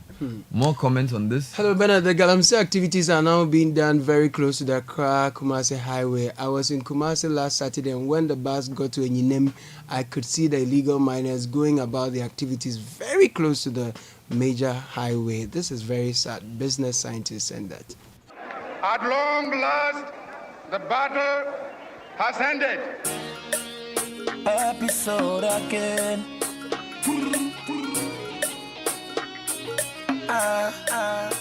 Very good bad boy. Ghana, your beloved country is free forever. Plenty questions, no answer. How come we dey sell the contract? Biggie lifestyle, small paper. You make it celebrity, the shuffle for counter. We get eyes but can't see. Bribery and corruption. Our leaders he take it but don't give. So make a ask, Nkrumah, where you there? No be you talk say my beloved country is free forever, but still we dey suffer. Nkrumah, where you there? know be you talk say my beloved country is free forever. Oh. But your people still the suffer. Oh. Yeah. While I day, where the money go All right, so what we are going to do is to read some extracts and excerpts and highlights to contribute to the discussion on history. History is very important, so we can't do away with that. So yes, let's focus on what we can make, but we also need to have the right sense of history. So I fully support the arguments that are coming out of this, particularly in the Times and the Graphic. Because I think you read the Times. Yes, we read the Times. This guy gave us what were they trying to do there? Okay, so basically they were trying to say that yes, history may well be important, but the issues that should drive or engage our attention are not the issues that we are talking about. But there are bigger issues that our leaders must be focusing on. So I take you to that editorial of today on page 4 of the Ghanaian Times. It says, Founders Day Moment to Prompt Accountability. It said, yesterday Ghana enjoyed a public holiday that marked Founders Day 2024, which actually fell on Sunday. Instituted in the first term of office of President Nana Addo Dankwa Akufo-Addo in 2018, to be marked annually on August 4, Founders Day replaced the Founders Day, which was celebrated to mark Dr. Kwame Nkrumah's birthday annually on September 21, for his unique role in the struggle for the independence of the Gold Coast, which name was changed to Ghana upon the attainment of its independence. Now, Founders Day entered the country's calendar of national holidays following the passing of the Public Holidays Amendment Bill of 2018 to amend the Public Holidays Act of 2001. The day, as perceived and instituted by the Akufo-Addo administration, is to celebrate and honor people known in the country's political history as the Big Six. Now, these are Kwame Nkrumah, Ebenezer Kouagyei, Edward Akufo-Addo, J.B. Dankwa, William Obechebe-Lamte, and William Ofori-Atta, who are considered the founding fathers of present-day Ghana due to their pivotal roles in the country's struggle for independence from the British colonialists. That's what they want to say. Now, in spite of the noble idea behind the institution of the Founders Day, a section of the Ghanaian public, particularly people of political persuasions other than that of the members of the ruling or the governing New Patriotic Party, may continue to raise some controversies about it.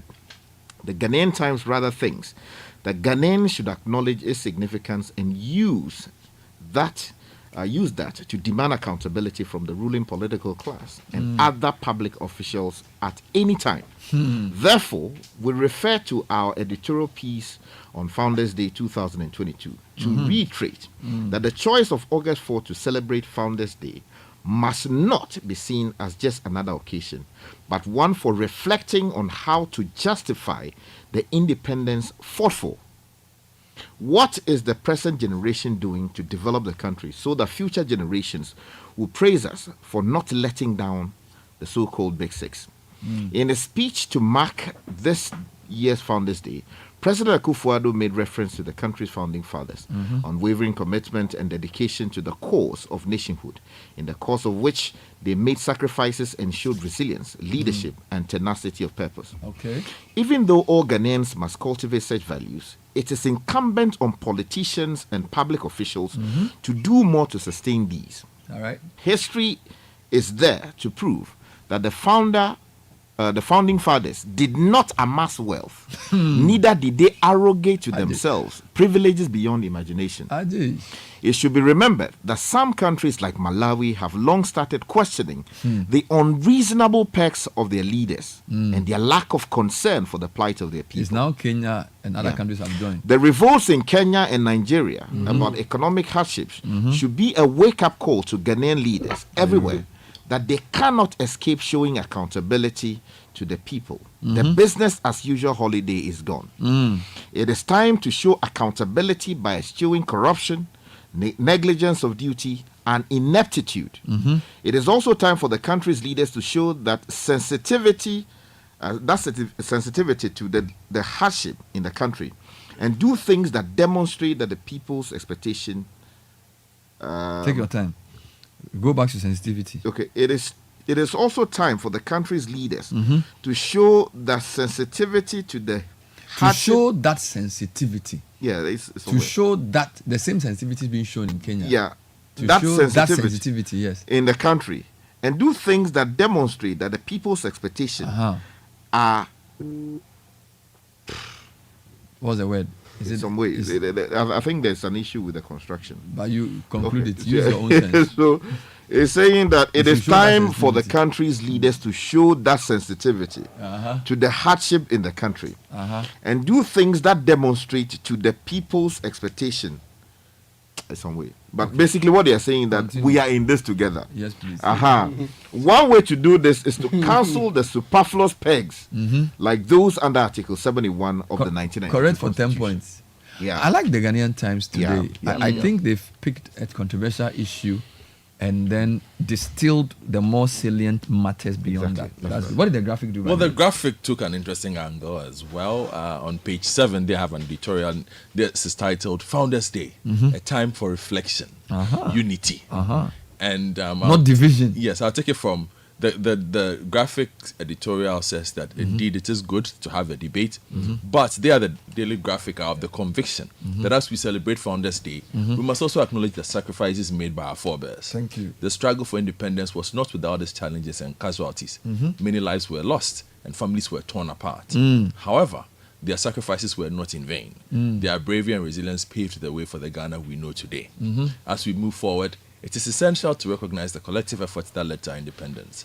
While Nkrumah played a pivotal role, it was a team effort that involved countless individuals and groups. We must honor their memory by continuing to work towards a united and prosperous Ghana.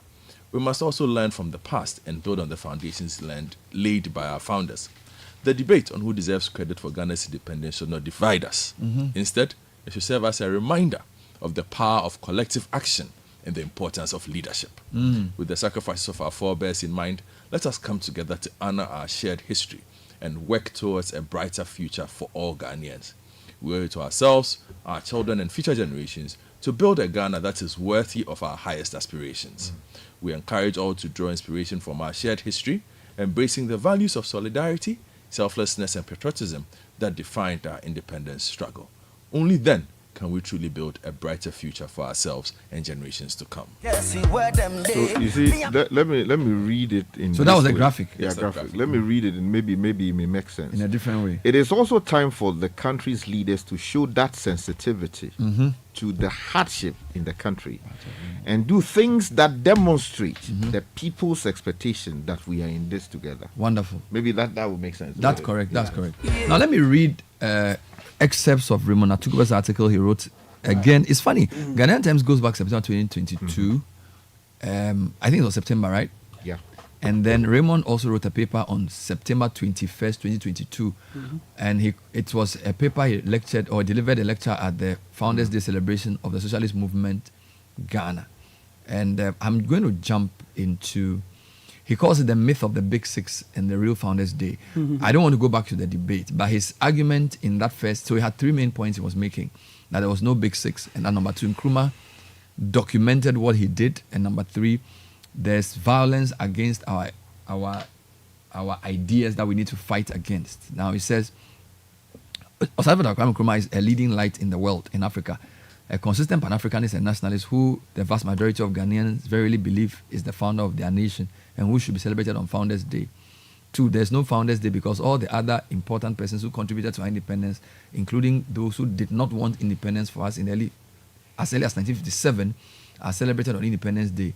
They include the illustrious J.B. Dankwa, who should not be overly depreciated for his role with the CIA and in the Chebi ritual murder case, although we should not set out to put him on the same pedestal as Nkrumah.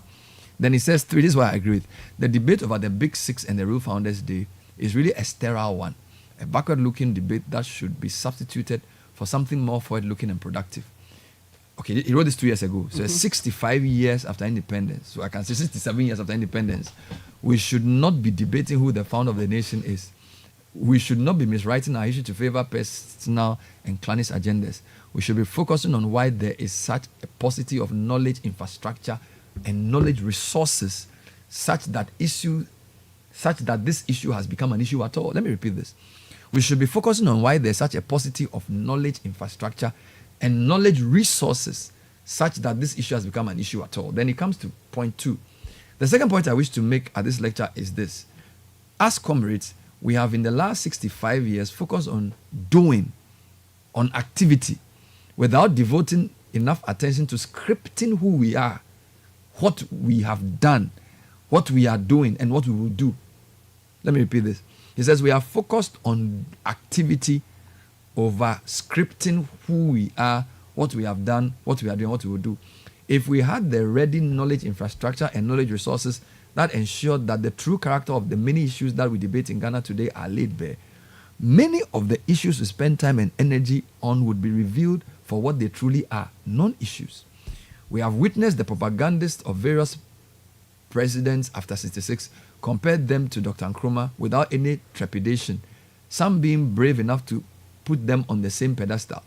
This would not happen if comrades were to take their time to script the reality of each of these presidents against the everlasting standards that Nkrumah set in all spheres of our national character. What is particularly painful for me is that Nkrumah was himself a scripter. First, there were his books, philosophical, deep, reflective, forward-looking, prophetic, and action-oriented. For those who have not realized it, it's not easy to be at once philosophical and action-oriented in the same piece of writing or at all. Beyond his books and papers, there were his speeches, each crafted for the occasion and each talking to you in terms of the amount of data, knowledge, policy planning, and more that they contained.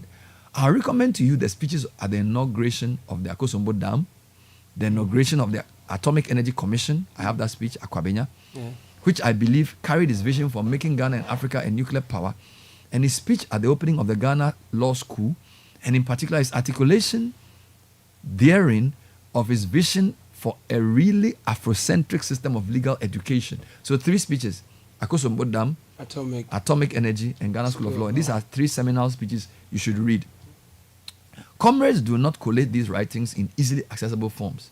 They do not actively and strategically popularize them, including through electronic popularization.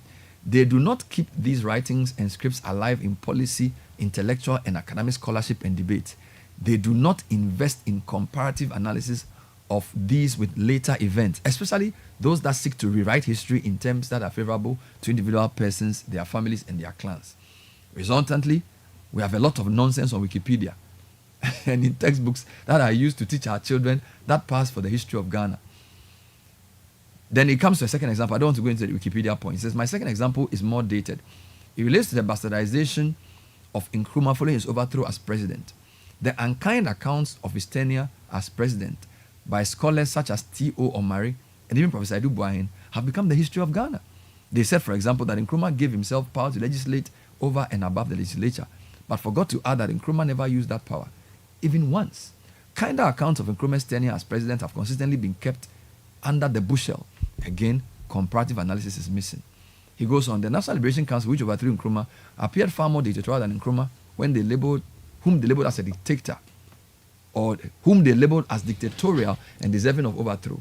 They accused Nkrumah of illiberal tendencies, but went ahead to pass the National Liberation Council Decree 1966, NLCD 92, issued in the very year they took power, authorizing 28 days of detention without trial and up to 3 years in prison for journalists who might cause alarm and despondency, disturb the public peace, or cause disaffection against the NLC. They accused Nkrumah of banning political parties, but went ahead to ban the CPP. Everything they accused Nkrumah of doing, they did in some measure. When will comrades do a thorough analysis of these regimes so that we can all be better informed about our true history? Then he goes on, while the NLC and Progress Party were very anti-Nkrumah, there were many post-PP governments that were either pro-Nkrumah or Nkrumah neutral, and comrades have no excuse for not producing knowledge resources for our authentic history during these periods. To conclude on this second point, if we do not script what we do, anyone, any day, can rescript history to honor their father and uncle in ways that are not as deserving as they make it to be. Then he comes to a third point, which I know, Godfrey, you like a lot. He says, the apartheid of knowledge production and epistemic violence. All right. Now, this sounds a bit book long, but it's a very important point he's making. So he says, number 1, the big is a myth. You can argue with him. Number 2, he says Nkrumah was both philosophical and practical. He wrote what he did.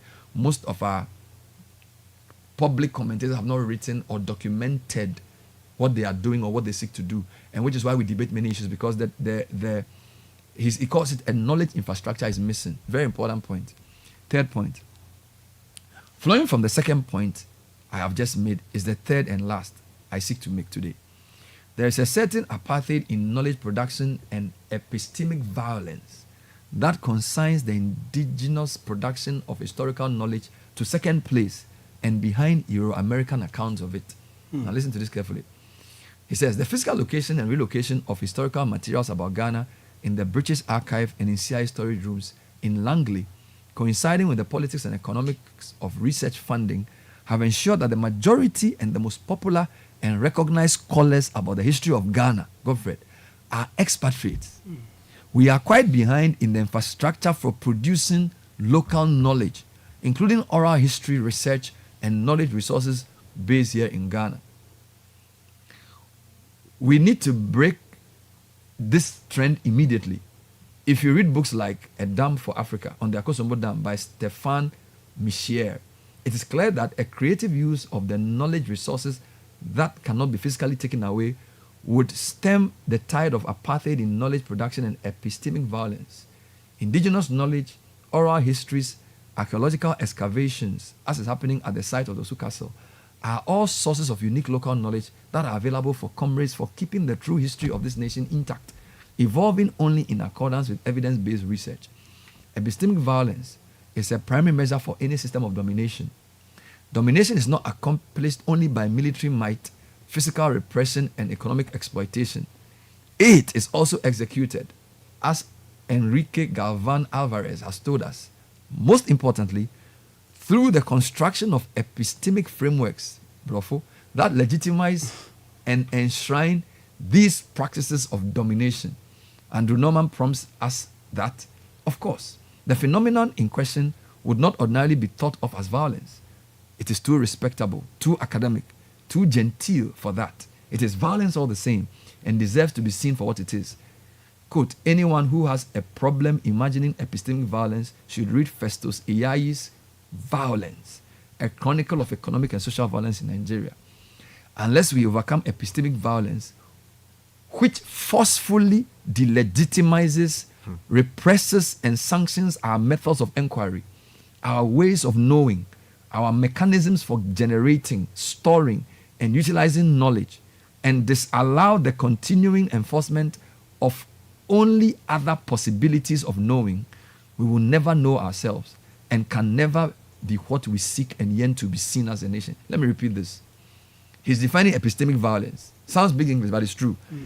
It says it forcefully delegitimizes, represses, and sanctions our methods. For example, some guy said there's no history of Ghana before colonialism. You remember those? And when you take any book on Ghana, they start with the Europeans' arrival.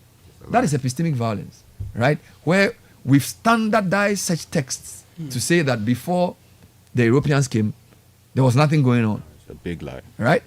He says it forcefully delegitimize, and they use, and you see, we don't support our researchers. So we talk big. Most of the funding for the things our researchers do is from abroad. Yeah. It delegitimizes, represses, and sanctions our methods of inquiry, our ways of knowing, our mechanisms for generating, storing, and utilizing knowledge, and disallow the continuing efforts of enforcement of only other possibilities of knowing. And then ends with national anthem. Now, I'll give you an example. Good Akwankra. He's been working on a historical, like an analysis of Akan names. Yes. He's worked on that thing for over 4 years. Yes. Funding is tough. Very. But this is you see, you are called Akoto, Boafo. Yes. I'm sure if you ask your father's father, he will explain your name to you. Yes. But we can't sustain that if someone doesn't document it. Yes. So the work we could do is very important work. You should see how he suffered. From journalist to lawyer to academic. Running from pillar to post, sometimes comes to Citi to do interviews. And he goes on the field at his own expense. You get it? So, gets mocked half the time too. So this point is making, and I like the point in two ways. He calls it knowledge infrastructure. And he also says the form of the knowledge must be usable. He says there's a lot of writings which are more pro-Nkrumah. There are more writings which document some of the things that we hold dear, and yet we have not reproduced them in forms that our students can use. So the only history of Ghana is the history of Ghana when the Europeans came. We haven't funded research enough to and translated those works into forms that you can say address those distortions. All right, and I think it's a very important point Raymond is making this morning. And I know you agree with me because you work with academics and you know that one of the problems they face. Look, Sky, academics have great ideas. They must always align it with funding. Because if you want to do good research, somebody must pay for it. Yeah. Now the person paying for the research will tell you, oh, this is not research an issue for us. What's an issue for us is this. Even in economics, there are so many things we don't study because what they want to, study development, study this, study that. The things that you need to study. And he see, what I like is that he's linked this, he calls it violence, to political repression, economic exploitation. So you see, it's related. You see the point I'm making? Yeah. If you cannot free your knowledge, you cannot have knowledge that can free you. Can I make that point? Yes. If you cannot free up your knowledge infrastructure, you can never generate knowledge that will make you free. The Chinese are a very good example. The Koreans, the Japanese, all these people, they invested a lot in the software of development. The mindset, you lived in China, is a very strong mindset. I mean, some of their philosophies predate biblical times, right? And they are so steeped in that Confucian way of thinking that it has made them almost impossible to defeat. We spend a lot of times fighting each other based on suspicion. Read some of the histories around the founding of Ghana. There's suspicion between the tribes and the ethnic groups and what different groups thought about the project. And why Nkrumah's idea of detribalizing the nation was very critical. Because if we can't come together around some ideas, don't forget, because of colonialism, the natural order of things was interrupted. So in some of the societies we refer to, like Japan, they've had a system that's been there for many years. They've been attacked before, but their system still goes. So they've never been broken. The Chinese were colonized, but they still maintain a certain core identity. We still predominantly see ourselves from our ethnic groups. So when you say you're a Ghanaian, you say, no, I'm an Ewe first. I'm a Fanti first. I'm an Ashanti first. That may not necessarily be bad. But what does that mean in your quest for national development? We must confront those questions. And Nkrumah did. You get it? So I am saying that you cannot be physically free, economically free, if you are not ideationally free, which is what he's saying. Which is why we must support works of academics and find ways of, you see, it's not good enough for people to just do research and put it in a library. The research must be available and useful. I'm able to be effective on air because I have access to research. But the research is not in a form that is difficult for me to use. Right? So producing abridged versions of very dense writings like you are trying to do is very critical. Supporting important research like Kuku Dankwankra does is very important. He says, if we build a knowledge infrastructure, most of the debates on air will not happen. You follow me? We spend a lot of times debating things that people have moved on because the evidence is there. Here we ignore the evidence, or the evidence has not been put in a form that can even be used. So the journalists don't have the evidence to put before the people. So we are still debating economic ideas, inflation targeting. You go to the University of Ghana today, economists are still divided by inflation targeting. And I've said, guys, you've done inflation targeting for 25 years. There should be enough evidence to tell whether it works or not. I was at the program at Legon, I think in May or June. The room was divided. One group said inflation targeting works, another group said it doesn't work. And they couldn't agree. And we still use it in our BOG. It's just an example, you know. Why can't we have a knowledge infrastructure where the respected academics will write on it, the media, the economic press will give space to the debate using evidence of the past 25 years, and we'll say, okay, the debate on inflation targeting has been settled, let's move on. We don't do that. A new government will come, we'll start the debate again. That's not correct. There has to be a system where we get to truth. Don't forget, my definition of journalism is in search of truth. That's journalism's main job. Either through bringing academic work to the fore, or talking to people on the ground and sort of condensing what they say in a form that can be used. Where is the truth on our development? We don't have it. Because it seems to me as if knowledge in Ghana is gained to show off, to prove that you are better than the other, not to be used to bring people any kind of freedom. And I think that it's a failure of our elite. And Atuguba writes forcefully on that. We must build knowledge infrastructure. That is where you can, if you don't have knowledge infrastructure, your infrastructure will not last. You can't build roads and bridges and ports if your knowledge infrastructure is weak. Nobody's going to build Ghana for you. The Chinese can help you build bridges. But until you develop a capital class that can use their own materials to build in a way that will bring development, you don't stand a chance. Because if your development is somebody's business, it cannot be true development. You get it? If your development is somebody's business is meant for making profit for the business owner.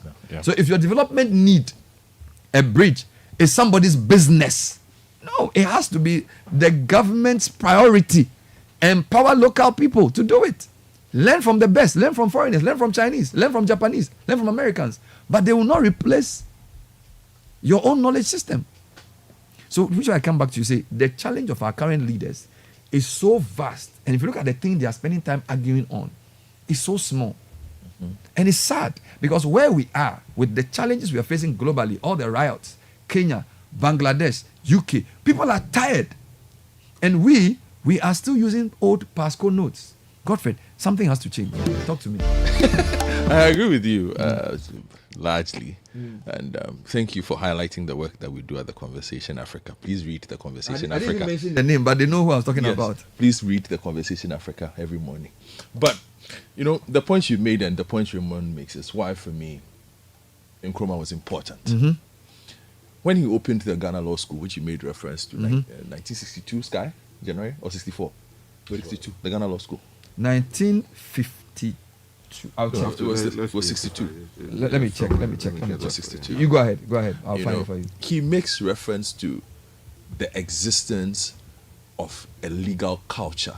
Yes, Afrocentric legal education. Yes. Ghana School of Law. Yes. 58. He spoke about a culture that predated the foundations of European universities. Mm-hmm. Spoke about what he called the Maliki School of Legal Thought. Mm-hmm. He spoke about people like Ibn Khaldun, who was a distinguished lawyer and a Malakite Chief Justice in Cairo. Mm-hmm. In that speech, you know. So he had always been aware of the need to understand that we are not originals.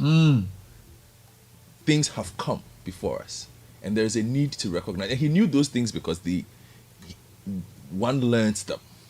You know, the difficulty others have, and that generates this whole debate. And I'll split it into two. Is I think you spent the past 30 or 40 minutes describing what I call the advantage of Nkrumah over everyone else. Yes. In that he actually wrote what he intended. Wrote his thoughts. Whether you can agree or disagree, but you can find them. You can find them to even read. So we're sitting here. We can learn about them. Our advantages of hindsight allow us to pass judgment on that. A lot of our leaders do not have that to hold to Nkrumah. And I'm speaking Ghana now. Yeah. So it becomes very difficult to say this person held more sway than Nkrumah because there is a lot of... Nkrumah left us with a lot of things. Then the other part of the debate that makes this... You know, and I'm now coming down to the nitty-gritties. You've dealt with the higher levels, but I want to deal with the details of the debate itself. I want to touch on it because I think it's important. Why not? You see, I think it's important because knowing these things defines us. It tells us who we are, where we have come from, where we will go. That is basic history for everybody. You know, we don't want to make mistakes, do that, even though we keep making the mistakes, as you have clearly shown in the essay you've read, and in the editorials of the Daily Graphic and the Ghanaian Times today. But it's important that we have these debates. But what has people befuddled a bit by this perhaps is people doubting the purpose of the debate, the intent of the originator of the debate, in challenging beliefs that have been held by millions for over 6 decades. Okay. So that's what he's doing? That is the debate that has been generated. Kwame Nkrumah's place has held true for 6+ decades. Yes. True or false? It is the fact. Yep. Shown by streets being named after him, statues in basically every capital there is on this continent, universities, whatever. Yeah. He's everywhere. So it's a belief held by millions. Not just in Ghana. Not in Ghana. But that is being challenged today. Because we are being told, well, there is A, B, C, and D, the other people, which is also true. Both editorials make room for the fact that there were others who helped. But the thing is this, when it comes to every country, every state so established. As a primus inter pares. Exactly. This debate we are having in Ghana can be held by every single modern state. Jomo Kenyatta. But they will mention other names. Yes. Uhuru, what do you call it? This guy's father. You understand? So every country has their own. If we went to the so-called bastion of the modern democracy, the Americans, so to say, they have founding fathers clearly defined, okay, as to who a founding father is. There are a lot of people who could make it on that list if we are to go by the very open nature of what we are using, here. But that list is not a very comprehensive list. That list terminates somewhere, does it not? It does. But in the end, one person sits atop that list. Does one person not sit atop that list? I think it's Lincoln. Oh, Washington. George Washington. Exactly. Washington sits atop Washington that list. is the first. But there are others. People talk about Quincy Adams. People talk about whoever. Yes, people talk about all those things. So in Ghana, it is fact that there was support. It is fact that we have perhaps not done a good job of recognizing the contributions of others. I think somebody like Nico Abnaboni personally deserves a lot more credit, a lot more place than we have given him. But he's barely mentioned. People talk about Dedia Shikisha and all those. They deserve a lot more. But ultimately, somebody had to do the leadership work. In the end, that person takes the credit. Somebody must take the credit overall. Everybody benefits, yes. But in the end, I think what you must suffer is that one person always defines the group. Either by sheer force of personality, either by different circumstances. But in the end, one person will stand out. Is this? I'll give you a simple example. The Citi Breakfast Show. Everybody knows the team. But when messages come, it says Bernard and team. Yes, please. Everybody knows we all play specific roles. Without us, perhaps Bernard will struggle. Who knows? Not perhaps. I will actually struggle. But everybody understands that without him as well, the other group, the groups don't function the way it's supposed to function. So where does the credit go? It goes to Bernard. It is accepted. It is okay. The blame also goes to him. Exactly. When things don't go well. It is true. He doesn't share it. He collects it cool. Simple. But he shares the hampers, which is good. The hampers I share. I take the blame, but I share the hampers. Which is true. So I think that this debate must come to the understanding that, look, a lot of work was done by a lot of different people. But somebody came and tied all that work together, gave it purpose. Because if we are to be true to the facts, what happened in Gold Coast that became Ghana was such a unique situation that there were a lot of witnesses. Yeah. So it didn't happen in secret. It didn't happen in secret. You see, unlike other places where you did not have the presence of external factors or external actors or witnesses who held significant interest in what was happening. The Gold Coast to Ghana was a different situation by virtue of its place, by virtue of the personalities that were involved at the time. So there is a lot of written material, both locally and internationally, independent witnesses to what happened here. Okay. So if you put everything together, do they converge on one point? Exactly. What do they say? They will all tell you that this person did that, this person did that, but there is always a but. This person, Kwame Nkrumah, was the one who changed the dynamic. There were several conversations that were being had. I think that, you see, so no, if you put all the material together, do they inevitably conclude that Nkrumah was the driving force behind the formation of the nation called Ghana? Yeah, at the pace that it went with, the sheer pace of it would not have happened without him. The sheer force of it. You see, and but also, is that the same as saying he's the founder? No, hold on. I'm coming to that point. Now, what is a state? What ties it together? Okay. It's a legal setup. Okay. It comes with certain things. Yes. What was Ghana before then?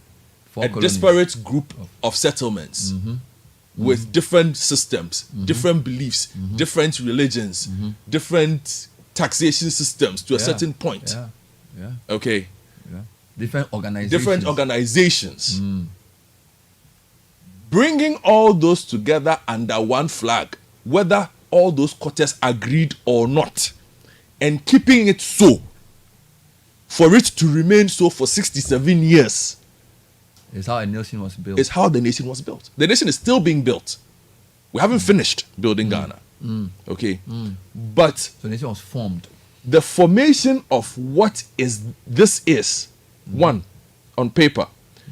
Two, the systems to keep it together. Unitary state. Both legal and illegal. And here we must admit, or not non-legal. Non-legal. Let me put it that way. Both legal and non-legal. Sky, forgive me.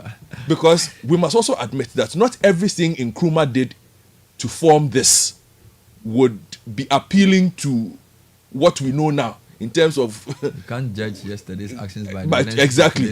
I'm just saying. But back then, he felt he needed to do certain things to be able to put those four disparate entities together to create a modern country, which is what we have. Post that, to create to make room for the infrastructure, both human personnel wise and tangible in terms of roads, this, that, are all things that end up in keeping that state as one.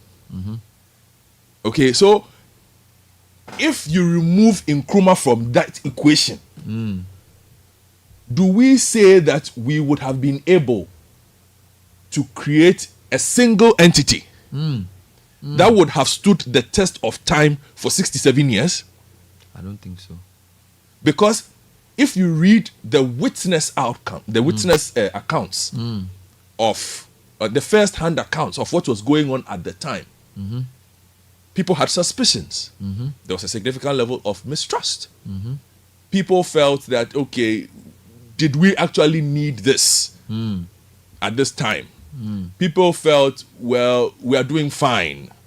We can, everybody, and it was okay to have those thoughts because the mind is not the same. Everybody has a different a vision of how an objective can be achieved. So sometimes you and I even argue. Bernard wants to do A on something. I say B. Bernard says, no, let's go this way. But we want to achieve what? The same objective. In the end, the one with the superior argument, the superior plan, wins. But the superior plan is what will guarantee you success. So in the end, the superior plan, in my estimation, won. And is borne out by the fact that we still exist. So are you saying that the Ghana as we had it, if we take the so-called, and I use so-called in a very loose term, founding fathers, is Nkrumah's vision is what led to forming the nation. As in, some of the big six disagreed with his method, his pace. Yes. And therefore, left to them. Yes, things would have... Ghana, as we had it, may not have been what it is today. We would have perhaps gotten there, but it would have looked different. And again, we are helped by the fact that their vision of it is documented. By their own hands. So you can't change what they stood for today. Because they wrote it. Because they wrote it down. So hold on. So let's take, for example, the question of the unitary state versus a federalist state. Yes. The National Liberation Movement, led by Bafose Akoto, was strongly in favor of a federal republic into 4 basic groups. Yes, please. Ashanti, Gold Coast at the south, Transvolta Togoland, and the Northern Territories. So they believe that the unitary state Nkrumah was trying to propose would not inure to their advantage. So they opposed it. Yes. CPP officials in Ashanti were really targeted. Yes. Eventually, Nkrumah pushed through his unitary idea because he had majority in the constitution. So can we use their opposition to say that they did not want Ghana to be what it is today? Because there is written account from key personalities within that group who opposed it, who explained why they opposed it. Yeah, my point is, so unitary versus federal, are they not matters in form rather than substance? Did they want a country called Ghana, or they wanted Ghana to remain under British rule, or even if Ghana was going to be independent? Because you see, we need to clarify this. A federal republic like Nigeria or Germany or the US, there's autonomy within the independent units, where the central government is small and quite weak, and possibly useful for only foreign policy and certain things. So that the ability of an economic area to generate its own revenue is very critical. All right. A unitary state for a small country is where all the resources are put in the center and then it's used to divide. And so my point is, if the NLM, the so-called Matimehun people, opposed the unitary state, does that necessarily mean that they were not part? They are not part of the founders of Ghana. In my estimation, how can you found something that whose makeup you disagree with? But did they oppose the makeup in form or substance? Both, I think. So that... Hold on. Let me read a paragraph for you from a document. Ahead. Yes. So this is the account of Peter Bird Martin. Who is he? Peter Bird Martin was in Ghana at the time as a correspondent for the ICWA. That's the Institute of Current World Affairs. And in interviewing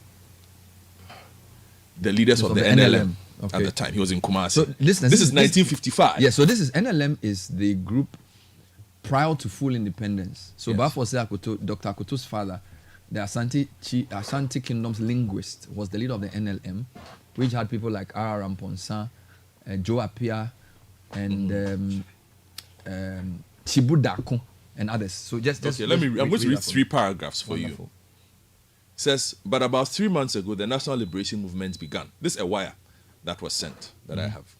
It is significant that one of the leaders of the NLM is Joseph Apia, the African barrister who caused such a stir by marrying Sir Stafford Cripps' daughter Peggy in England. He returned to the Gold Coast a little too late to jump aboard the Nkrumah bandwagon and was therefore cut out of the cabinet post, which he told me had been promised him. Many of the leaders of the National Liberation Movement that I met in Kumasi were formerly members of the CPP. It is obvious that many of them left Nkrumah because of disappointment, but they could not have organized such a strong movement in so short a time on a simple disappointment. While I was in Kumasi, I talked with R. Ramponsa, General Secretary of the National Liberation Movement, Joseph Apia, lawyer and organizer for the NLM, Chibo, owner and publisher of the pro-NLM newspaper, the Ashanti Pioneer, Samantha, editor-in-chief of the Ashanti Pioneer, John Poku, head of the Ashanti Farmers Association, and Bafose Akoto, Ashanti senior linguist and leader of the NLM. From these men, I learned the aims and grievances behind the NLM. Nice. Okay. Nice. Now let me just take you to a simple paragraph of their grievances. 1954. Yes, 55. 2 years to independence. Yes. So, out of this grows the NLM demand for a federal form of government and a specially elected constituent assembly to draw up a constitution for it. the movement's leaders say that Ashanti cannot reconcile itself to becoming a part of a unified Gold Coast on a par with the uncivilized Africans in the Northern Territories and the smaller, less important tribes in the Gold Coast colony. They claim that Ashanti is the only group in the Gold Coast that has a common culture and a common loyalty. It must be preserved, they say. And the only way to accomplish this is by creating 3 separate states, like the United States, with a weak central government to handle external affairs.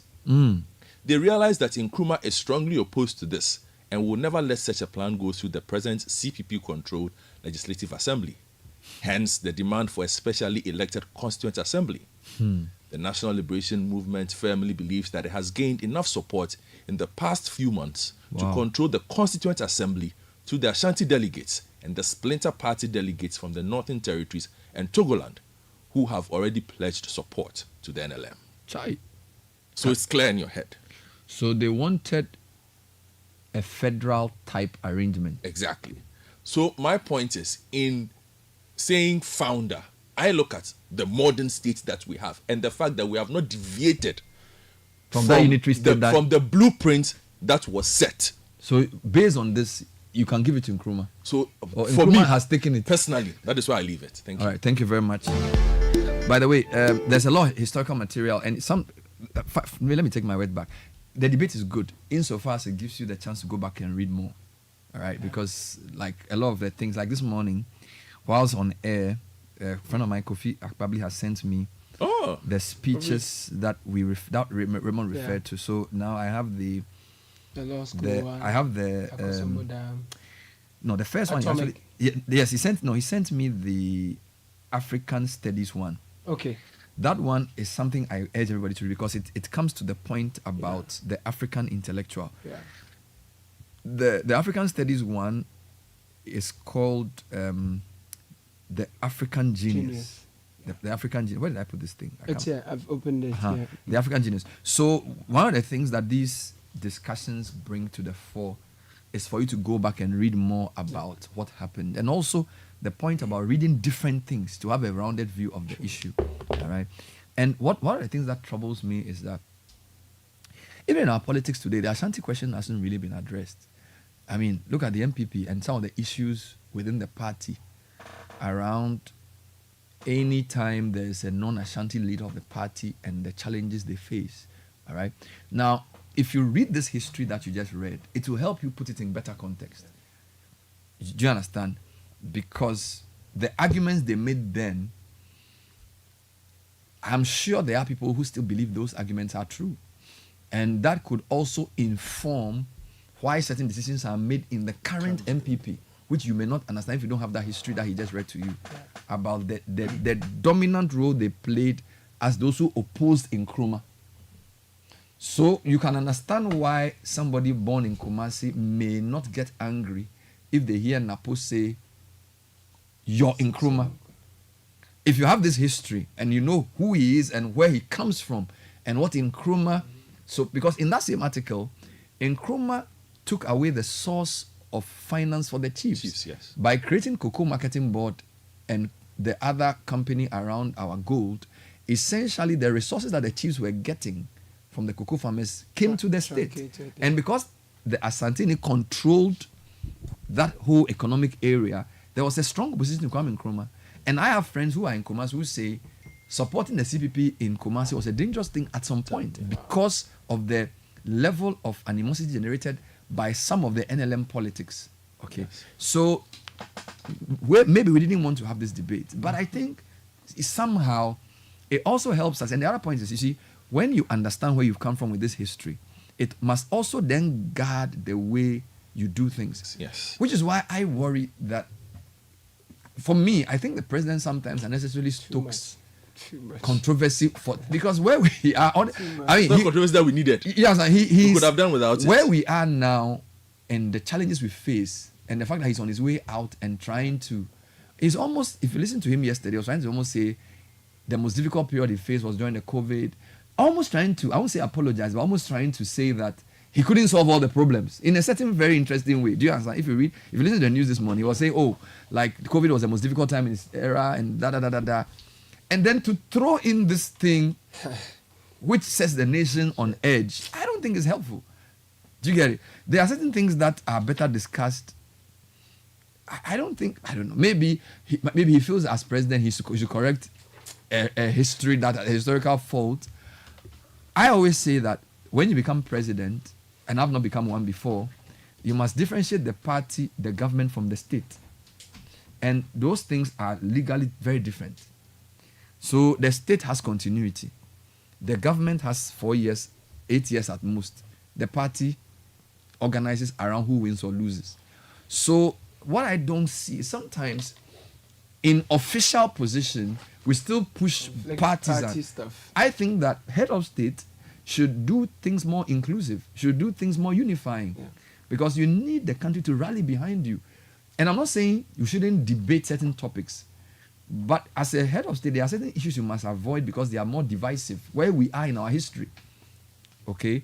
Nkrumah had the luxury of being the founder to do many things, some of whom you could say the opposition didn't like.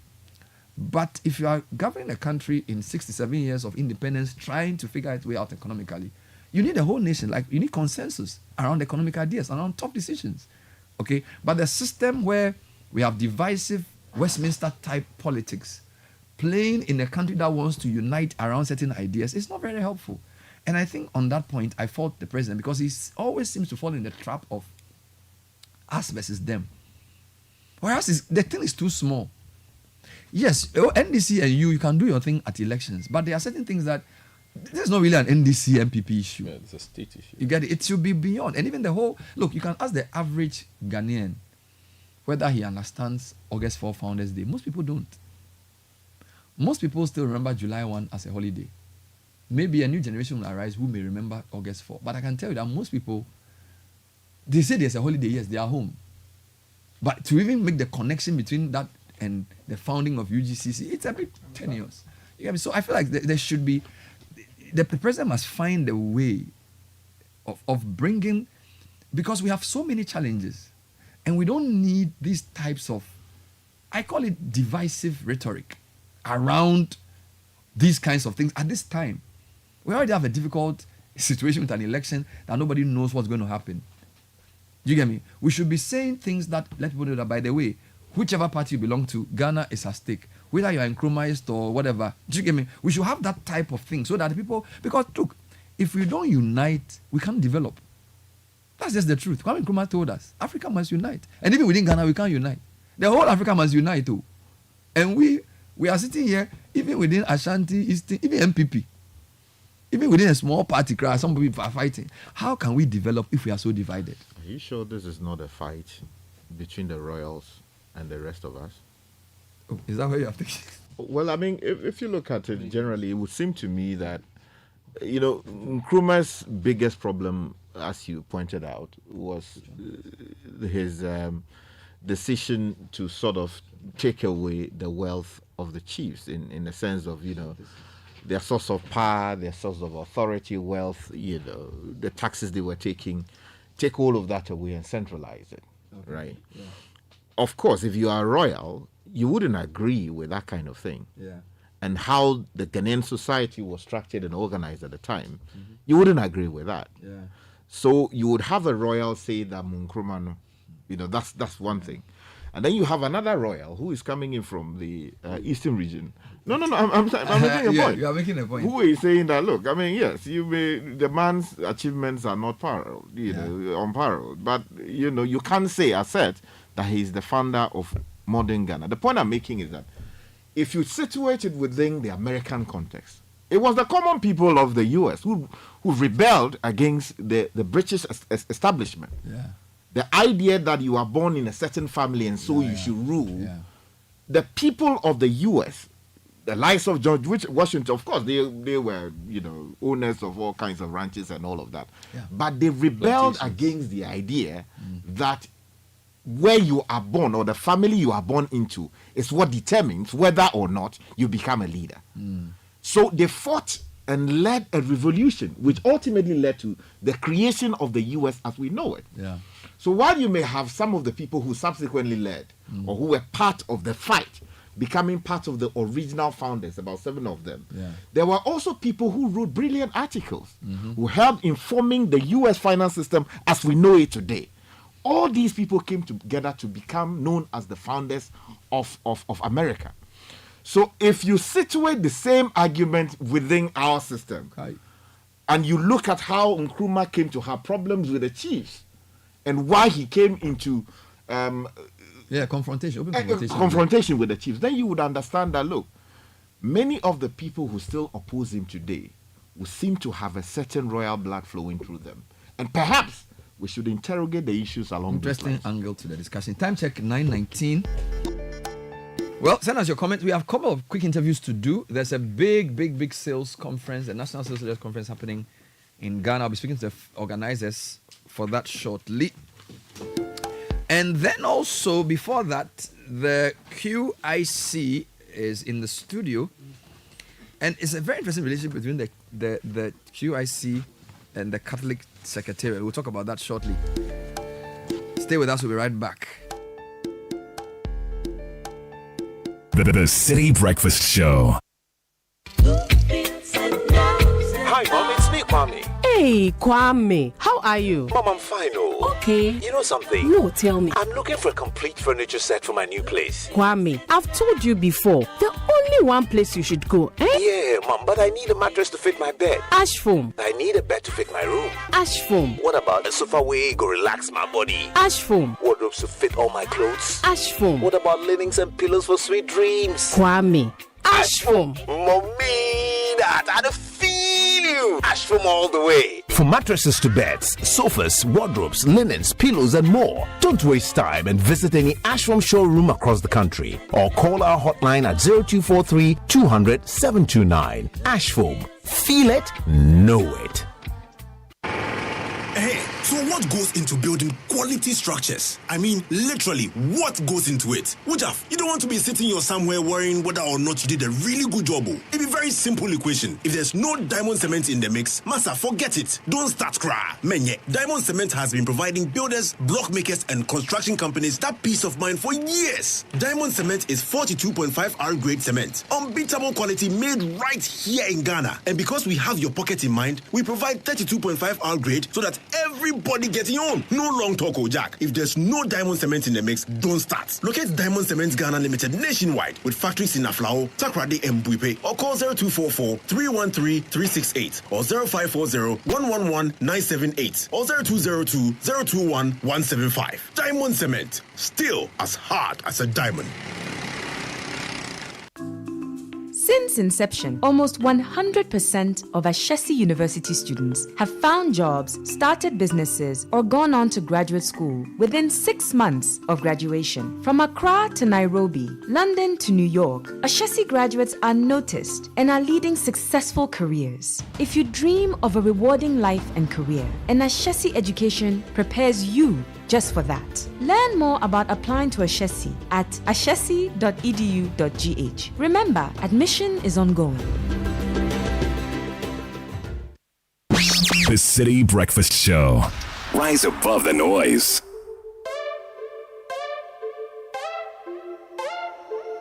(22:09), still on the City Breakfast Show. And as I said, friends from QIC, General Manager Cecil Ribeiro is in the studio. Good morning, Cecil. Good morning. Good morning. Thanks for having us. Great to have you. And I have Reverend Father Michael Kweku, who's the Director of Governance, Justice, and Peace, the Ghana Catholic Bishops Conference. Rev, welcome to the show. Thank you very much, Ben. It's good to have you. Is Saul also among the prophets? Well, that's the question. Is Reverend Father also among the businessmen? Well, is the church not involved somehow? Okay, I'm sure you explained that. Cecil, tell me more about QIC. All right. Quality Insurance Company is a general insurance company founded in 1996. All right. We were initially set up as a private limited company. All right. Until 2023, when we became a public limited company. Mm. We are set up as a general insurance company, which means we do everything except for life and health. Mm.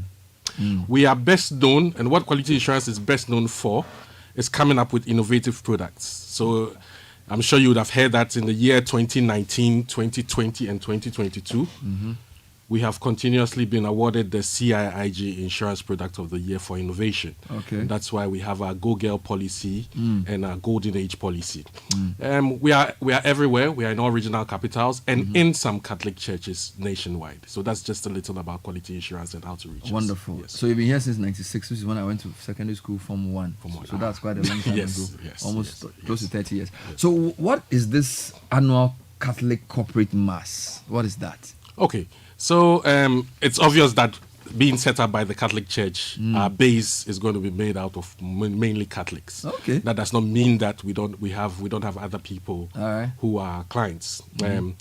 So we realized that it was important to get back to the people who buy from us. So we said that we'll put all professionals together within the Catholic Church to have a mass and also give them the opportunity to network. After all, it's the business that matters. So that was the whole idea of the corporate mass till 2020 when COVID set in and we had to cut it in 2020. So it's not a new thing. It's something. No, it's not. It's not. We've actually had it 3 times in the past. All right. 2018, 2019, we did it in Accra. Okay. And I think, 2017, 18, we did it in Accra. And 2019, we did it in Kumasi. So it is not a first-time event. And this is a corporate mass with the Catholic Church. It is. Because they are the founders of the Exactly. business. Exactly. I see. Now, I'll come back to this, but let me come to Reverend Father. So you are from the Secretariat. Yes. So there's a Secretariat and there's a Bishops' Conference. Just explain the difference between the two. Well, the conference is the assembly of all the Catholic bishops of Ghana. Okay. And then the Secretariat is the executive arm of this conference. All right. So if you want, they are the policy makers. We are the executioners of the policies. Okay. So that's where I operate at. So we work to operationalize and execute the policies of the bishops for the good of the people entrusted to them, which is all the people of Ghana and not just Catholics. Wonderful. So how does the Directorate collaborate with other organizations within and outside the church to promote governance, justice, and all these beautiful things? The church believes that its mission is to the whole of humanity. Okay. And that is why it deals not only with its own members but with everybody. But the Directorate of Governance, Justice and Peace is the interface between church and state. Okay. Which means that it has to work with any and everyone who cares for peace and who is a stakeholder in the arena of peace and justice. So within the church, for instance, we would work with various church institutions and outside with organizations, for instance, like QIC, which is partly within the church and partly outside of the church. And the idea is to work beyond what we call the moral authority of the church to actively participating in nation building. Okay. So for instance, last week we held a 2-day national forum on social cohesion, security, and a peaceful election. Okay. At which we collaborated with National Security, Ministry of National Security, with GJA, your own people, and when with Catholic Relief Service. Okay. So we work also with civil society organizations, some faith-based organizations, to find strategies and ways of contributing positively to nation building and to making sure that not only do we hold duty bearers in politics or the public forum to account, we also then energize the citizenry in participating actively in nation building. I like that. You say beyond your moral authority, you also play a role actively in nation building. So this obviously includes advocacy. Yes. So the biggest issue in Ghana is the election. And there's a whole conversation around peace. Is the Secretariat or the conference involved in anything ahead of this election? Yes. Well, as I said earlier, for example, at the just ended National High Level Forum, we launched a 5-year strategic policy plan to make sure that we are not only hoping for peace, but we actually work towards it. Okay. And we have various engagements from the policy level to day-to-day activities. So yes, we engage, government, we engage various leaders. We have activities and various collaborations on various concrete, but also serious policy levels. Wonderful. We're still talking to friends from the QIC, or Quality Insurance. Cecil Ribeiro is the GM. So this event that you're doing started in 2018. So you're revisiting it after COVID. Where is it happening? Is it open to everybody? Is it for the church members? Is it for the company? Talk to us about this big annual Catholic corporate mass. Okay, thank you. It's open to the general public. Okay. At the end of the day, we believe that it's an opportunity to, one, worship God, which we are all going to do. We invite all Christians, even non-Christians, to come along, worship, and then also socialize and do the necessary networking that has to be done. Okay. At the end of the day, our 8 to 5 is about our daily bread. And that will give us the opportunity and give the public the opportunity to meet new links, new people that they can necessarily do their businesses with. So everyone is invited. It's at Christ the King on the 9th of August at 10 a.m. Christ the King. Yes. 9th August. So that's this Friday. This Friday. Friday. And the theme for this year is unity a timely reflection in this election year? So I believe the directorates would definitely be dealing with that. Is unity a timely reflection in this election year? Wow. And people wear their mama tali from. Yes. We just want to use it to QIC. promote. We just want to use it to promote peace in the church and throughout the nation. Wow. And hopefully, God willing, we have a peaceful election come December. So the Catholic Church is still a shareholder in QIC, right? It is significant shareholder, yes. And they give you a lot of members. They give you a lot of customers. They do. They are actually our captive market. So amazing. So it means that you can't lie. You have to give the real insurance. It means your integrity standards are very high. Extremely. You can't behave like some other people. Extremely. Extremely. You have to deliver. Extremely. So you guys are on the board. So if you go and there's a lot of claims that are not paid, you will not be happy. We'll have to call a few people to order if we have to. But so it means that the standards, the ethical standards of that business have to be above reproach. The auditing standards must be above reproach. Yes. And the kind of profit they make must be decent profit. Well, I think the various operatives and workers understand this very well because not only must business itself be good, the mode of doing business must also be intrinsically good and good not only for those who work but for those for whom it is being service is being provided. Well, in fact, that is the reason why even though they began this a few years ago, I and my directorate have decided to collaborate with them, hopefully not just for this year and for years to come, so that in some way we also show our solidarity with them to as it were confirm the good work they're doing, but also to give a certain sort of visibility to the church which is behind them, but also, I mean, to add to what Cecil brilliantly stated, we are wanting, in addition to meeting to just network, but also provide for those who are able to attend an opportunity, especially this year, to meet with some of the political leaders and political actors who have been invited, so that in a less than formal manner they can also network and ask serious questions. I hope the person who will preach will speak truth to the politicians. Well, and not come and tell them that you are doing well and that everything is okay. Because one of the things that we need to do as the church is to speak truth to power. Yes, truth to power. Yes, that's the word, right? Well, it's going to be the Archbishop of Kumasi, the Most Reverend Gabriel Justice Anoche. Okay. And if anybody has heard about him, you should be praying for him. Yes, he will speak the word with boldness, without fear or favor. He could be accused for many things, but lacking courage is not one of it. Wonderful. Yes. So last point is more like a question. It's not on the script though. But beyond having QIC as a great example of an ethical business, don't you think the Catholic Church ought to be stronger with?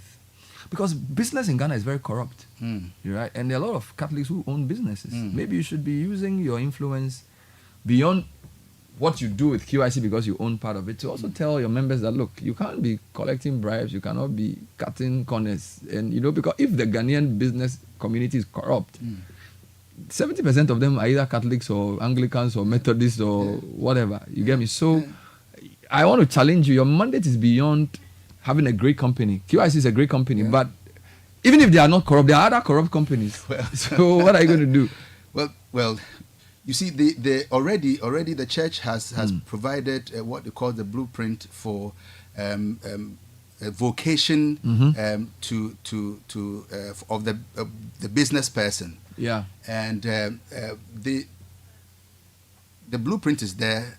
It's something that has to be made part of the person's normal thinking and considerations in terms of action and business. So I think the paper, the conceptualization is done. I think we have to go to the next level where it is deeply imprinted on the psyche of the faithful in Very such important. that it becomes the default way of acting. Very important. But beyond that, as I always say, the Catholic is part of a society which sadly impinges on the choices of its people. And I think that we have to talk to our people, we have to educate them, we have to evangelize and re-evangelize. Yeah. But the church must go to the world as instructed by her divine master to preach this not only to its members but to everyone. Very important. One day we'll talk more about this because it's a pet subject of mine. Reverend Father Michael Kweku, Director of Governance, Justice and Peace, Catholic Bishops Conference. And by the way, he's also the Catholic chaplain to Parliament. So he's a big man. He's been meeting MPs. Hey. Yeah. And of course, Cecil Ribeiro is not the first time he's come on. General Manager Operations QIC. Cecil, thanks for coming on the show. We'll be right back. Stay with us.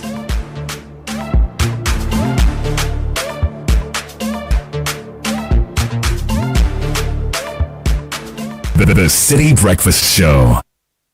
OneXBet presents an exciting world of entertainment. In the OneX games, you find Crash, Dice, Apple of Fortune, Money Wheel, and other exciting games with many chances to win big wins. Go to the website onexbet.com.gh or app, enter promo code GHGames and receive welcome bonus up to 2,650 cedis. Fun to play, have a chance, fast to win. It's your best chance to grab your luck with OneXBet.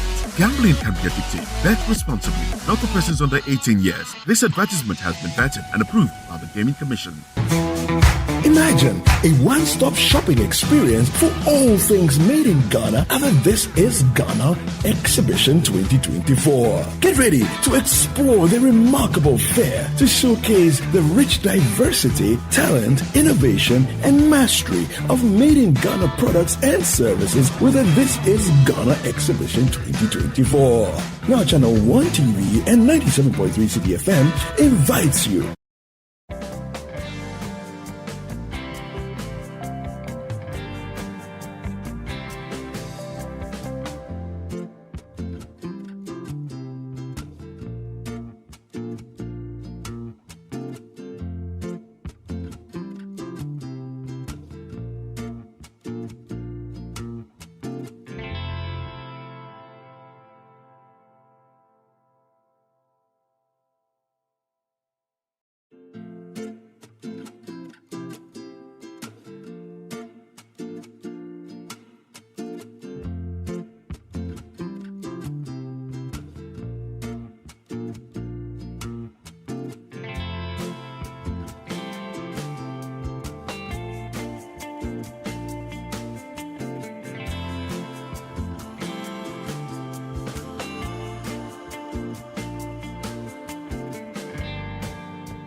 Sky, I hope you are listening. So yesterday I showed the Presec conversation on TV.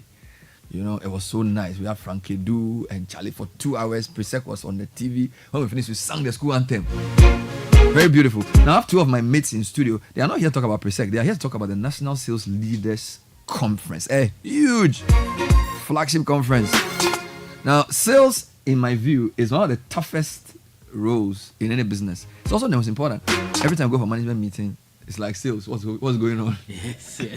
And I say, Charlie, we are producing a thing of sales. What's happening? So sales manager always in trouble. So Michael and Clarus are here. Michael Abiu and Clarus Kofi, they are the co-organizers. They are part of the MCA Consulting, organizing the National Sales Leaders Conference. Michael, welcome to the show. Thank you very much. Clarus, good morning. Welcome to the show. Thank you very much, and good morning to you all. It is a pleasure to have you. Michael, what inspired the creation of the National Sales Leaders Conference?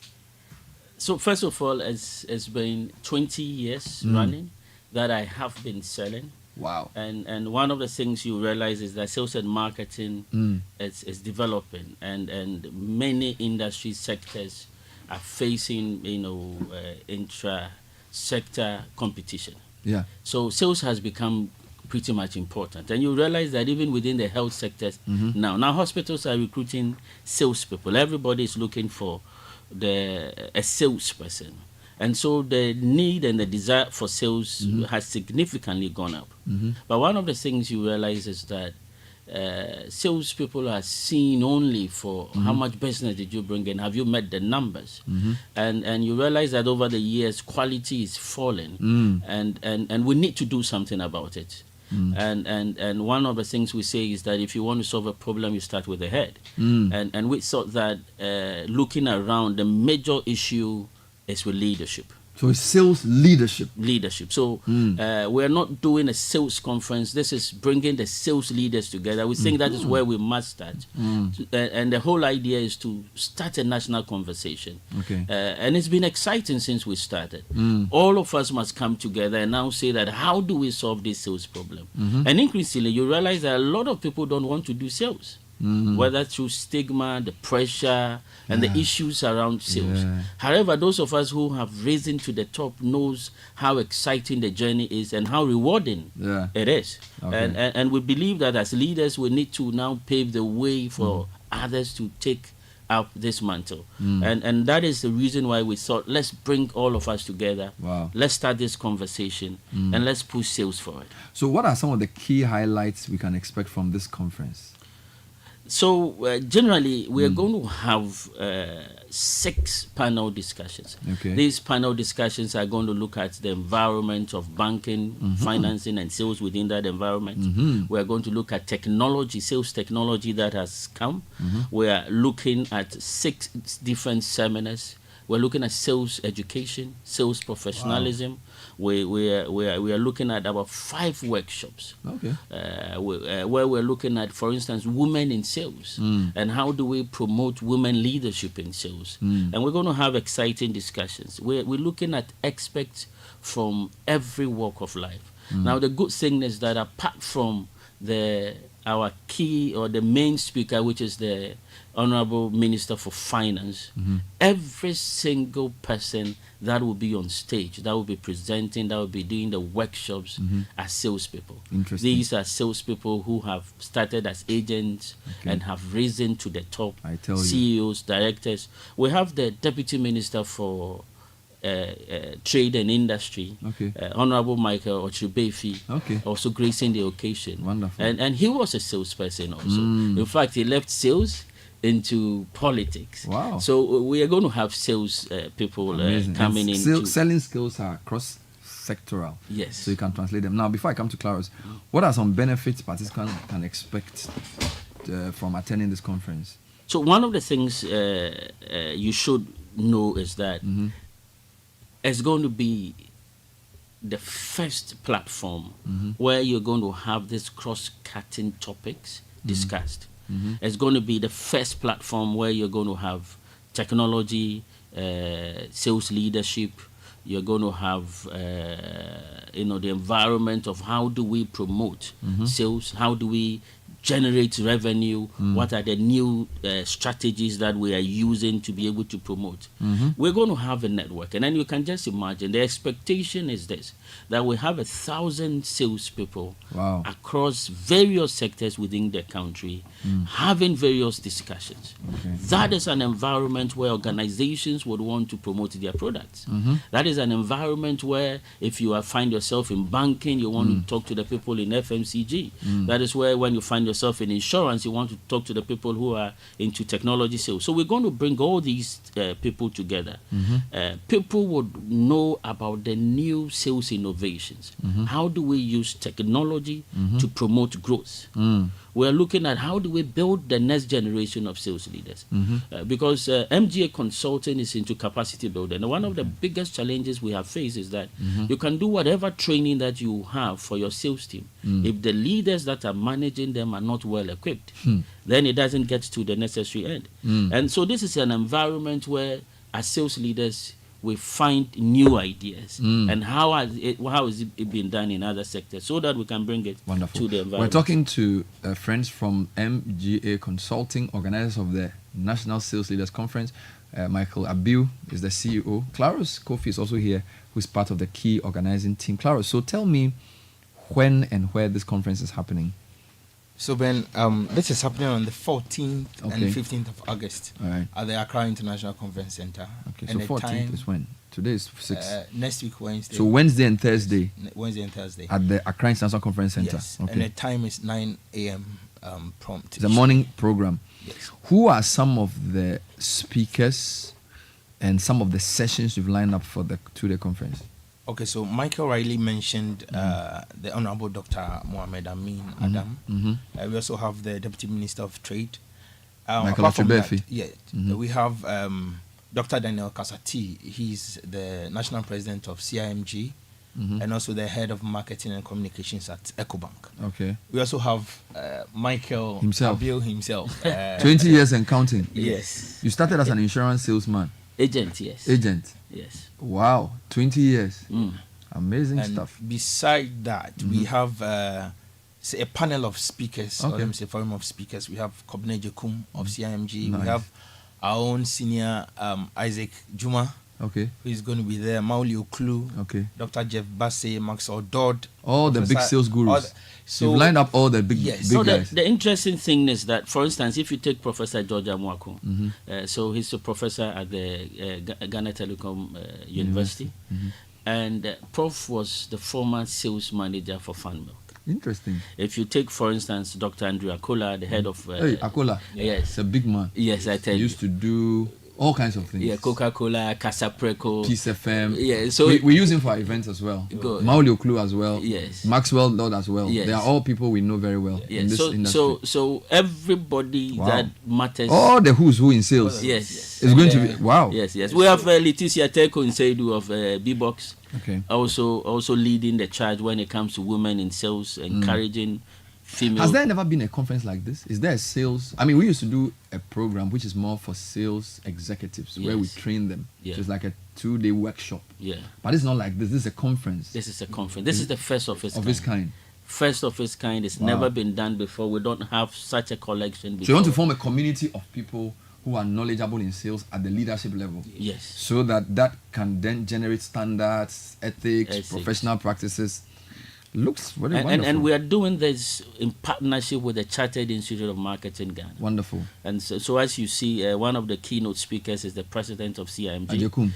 No, that is Dr. Kasati. Kasati, forgive me. Yes, but Ajekum is also delivering a lecture on sales education. Claros, how do I take part? Is this something you register? Is it too late? Yes. No. We can still register by calling telecell number 050-271-1070. Okay. 050-271-1070. Or you can register at the link nslcaccra.org/get-ticket. I need to repeat the number. I think I got it wrong. 050-271-1070. That's the telephone number. 050-271-1070. No, it's the same number. Same number. Okay, Same, I think same. okay. So 050-271-1070. Yes. Can you WhatsApp the number to register? Or you have to call. Yes, you can call, you can WhatsApp. Wonderful. Yes. And so this is from the 14th to the 15th. 14th. So can a company call to register for their person? Yes, please. So can the company bring like 10 people, 2 people, 5 Exactly. people? Some have already started doing that already. So okay, and the individuals can also register Yes, themselves. also do that. What about students in sales?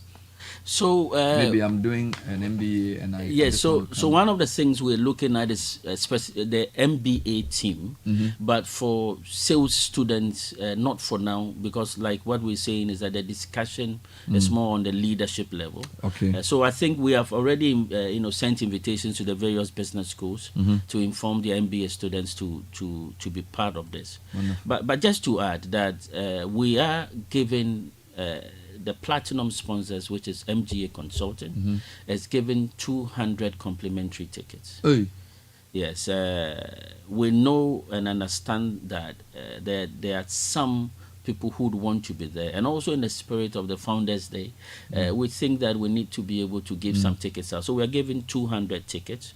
So please get to our website. It's at NSLA, so National Sales Leaders. Yeah, NSLC. NLCaccra.org/get tickets, and there are 200 complimentary tickets that is being given out. All right, let me go through this again. So it's NSLC Accra, all one word. Yes. .org. Yes. So N for national, S for sales, L for leadership, C for conference, Accra for Accra.org. So you can register for free. Yes. If you are part of the first 200. Yes. To go there now. Yes. So there are two options. When you get there, when you go online, you find the complimentary ticket, that free option, and then we have premium.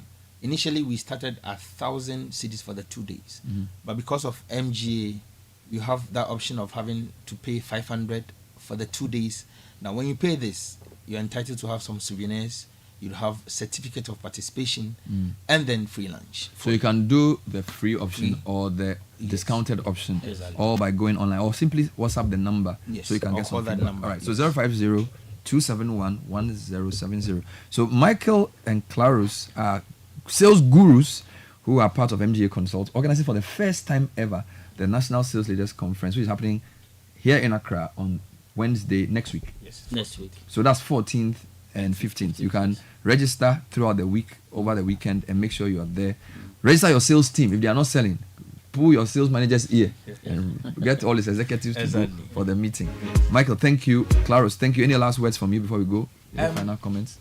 Please give me, because without these, we couldn't have gotten this far. Your partners. Our partners. Wonderful. So he rightly said we are being supported by CIMG, the Ghana National Chamber of Commerce and Industry, Takrade, Telecel, Wonderful. Telecel, Star Oil, Fidelity Bank, Bayport, Acacia Health Insurance, Hodad Life Insurance, SIC Life, MWA, that's Edward Mensah Wood and Associates, Provident Insurance Company Limited, Mont, Secret Chocolates, iDevice, Belacqua, Mark Felix, and then Secret Insurance Brokers. But media partners, we can't mention without mentioning Citi FM, of course, BNFT, we have Joy FM, Joy News, Asase Radio, and Accra Daily Post. No, you are just a big man. That's the whole story. You're a big man. But just to also add that the platinum sponsor is MGA Consulting Ghana Limited. Of course. We believe that sales should lead. Sales is part of all our lives,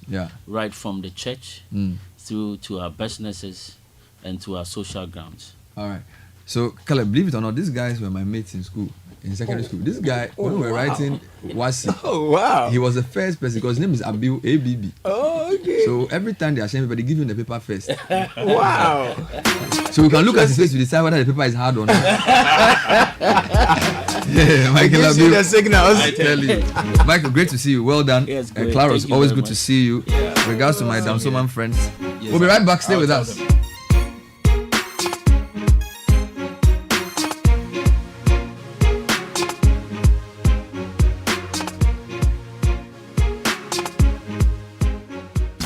This is the Citi Breakfast Show. Imagine A one-stop shopping experience for all things made in Ghana at the This Is Ghana Exhibition 2024. Get ready to explore the remarkable fair to showcase the rich diversity, talent, innovation, and mastery of made in Ghana products and services with the This Is Ghana Exhibition 2024. Now Channel 1 TV and 97.3 Citi FM invites you to immerse yourself in a vibrant showcase of authentic Ghanaian products and services in the biggest trade fair and exhibition for local SMEs, startups, research and manufacturing industries, homegrown businesses, and indigenous corporate bodies that Ghana has ever seen. We shall promote, we shall support, and patronize various Ghanaian products, solutions, and services that are redefining the views on indigenous products and their packaging across all sectors. The date, 31st of August and the 1st of September 2024. The time is 10 a.m. to 5 p.m. each day. And the venue is the Accra Metropolitan Assembly. Call us now on 0205-973-973 for inquiries on how to participate. This is Ghana Exhibition 2024 is powered by Channel 1 TV and 97.3 Citi FM and is proudly sponsored by MTN, Coa Natural, Ghana National Gas Company, Ghana Pay Mobile Money, FIFA Beverages, Exim Bank, and Petroleum Commission Ghana. Unleashing the power of relevant radio. This is Citi 97.3.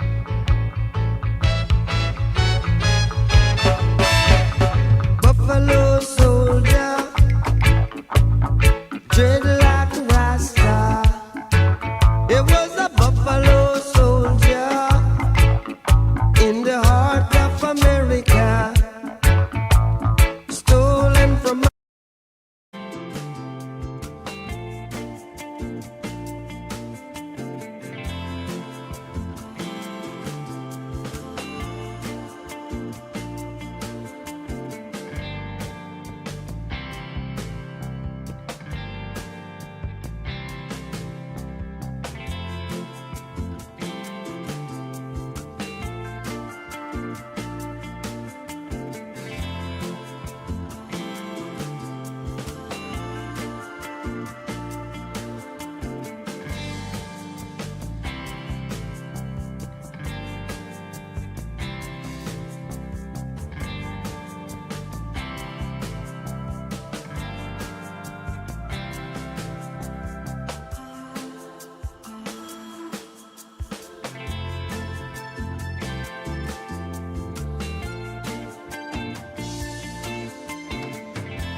Stolen from Africa. One of the few songs I knew all the lyrics when I was very young. Wow, this one. Yeah. Buffalo Soldier. Yeah, stolen from Africa, brought to America, fighting on arrival, fighting for survival.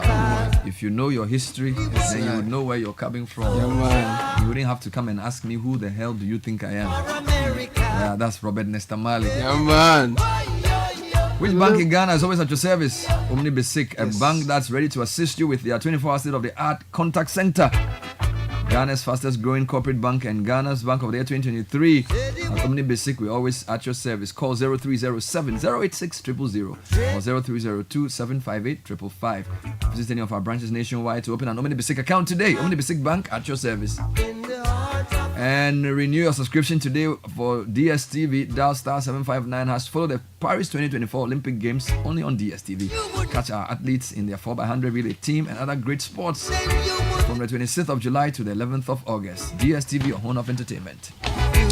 Now, Breeze App is here. Is that Breeze Ride App is that app that has the most affordable rides in Accra with charges as low as 15 Ghana cedis. On the same app, people are refilling their gas cylinder for cooking without stepping out of their homes. They are going a step further with their personal shopper in the app. So when you download and open the app, you just press personal shopper and then you just write the list of items you need and the name of any shop, market or restaurant where you want them to purchase the stuff for you. The app will instantly send someone to buy the exact items for you. What's exciting is that the shopper will send you pictures and prices of what you want and get just that for you. So avoid the stress and traffic. Let the personal shopper do everything for you on the Breeze app. Breeze app is on the Google Play Store and App Store. So download the app and try it now. All right. And then Eden Heights is a well-planned, secured, gated community with access to an ultra-modern sports complex and many more. We have available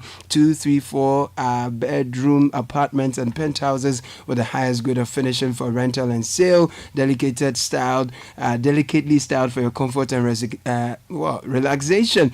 We are located behind the West Hills Mall in Accra. For purchase or rental, please call us on 050-153-1444 or 050-153-1445. Visit our website edenheights.com.gh for more details. Eden Heights is the height of modern living. Now picture this, you're lying in bed after a long day seeking comfort and relaxation, but instead you are met with a mattress that sags beneath you, a reminder of shortcuts and compromises. Your comfort and well-being should never have been compromised at all. That's why we at Latest Phone prioritize quality above all else. So visit our showroom across the country and get yourself Latest Phone, which is your partner for life. Call us on 0302-231-155 or 0302 008-499 or visit us online latexfoamghana.com. Let's talk about the Business and Financial Times in partnership with KPMG and Arthur Energy. They are bringing to you the 13th edition of the Ghana Economic Forum. The theme is Unlocking Opportunities, Re-Engineering Ghana's Economic Model for Sustainable Development. The guest speaker is Dr. Ernest Addison. It's happening on the 8th of August at the Mervyn Ambassador Hotel. Ghana Economic Forum is powered by the Business and Financial Times with support from Fidelity Bank, Ghana Stock Exchange, Olam Agri, Omni Basic Bank, Minerals Income Investment Fund, Ghana, Link Media Partners, Asase Radio, TV3, Citi FM, 3FM, Happy FM, YFM, and ZFM. I've told you about Swissco. If you've not gotten one yet, please do. It goes for 1 cedi, 80 pesos. It comes in a 20G and you enjoy it. It's great. That's how you power your morning. Get the great tasting Swissco and power your dream. This advert is FDA approved.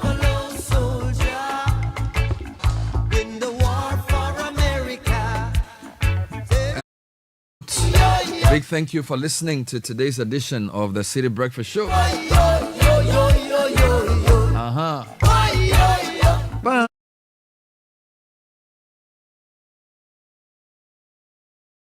All right. It's not a few songs that even Hawa will sing. You know, reggae. For reggae, they will be as here. So Hawa Idris is here with Citi News at 10. Good morning, Hawa.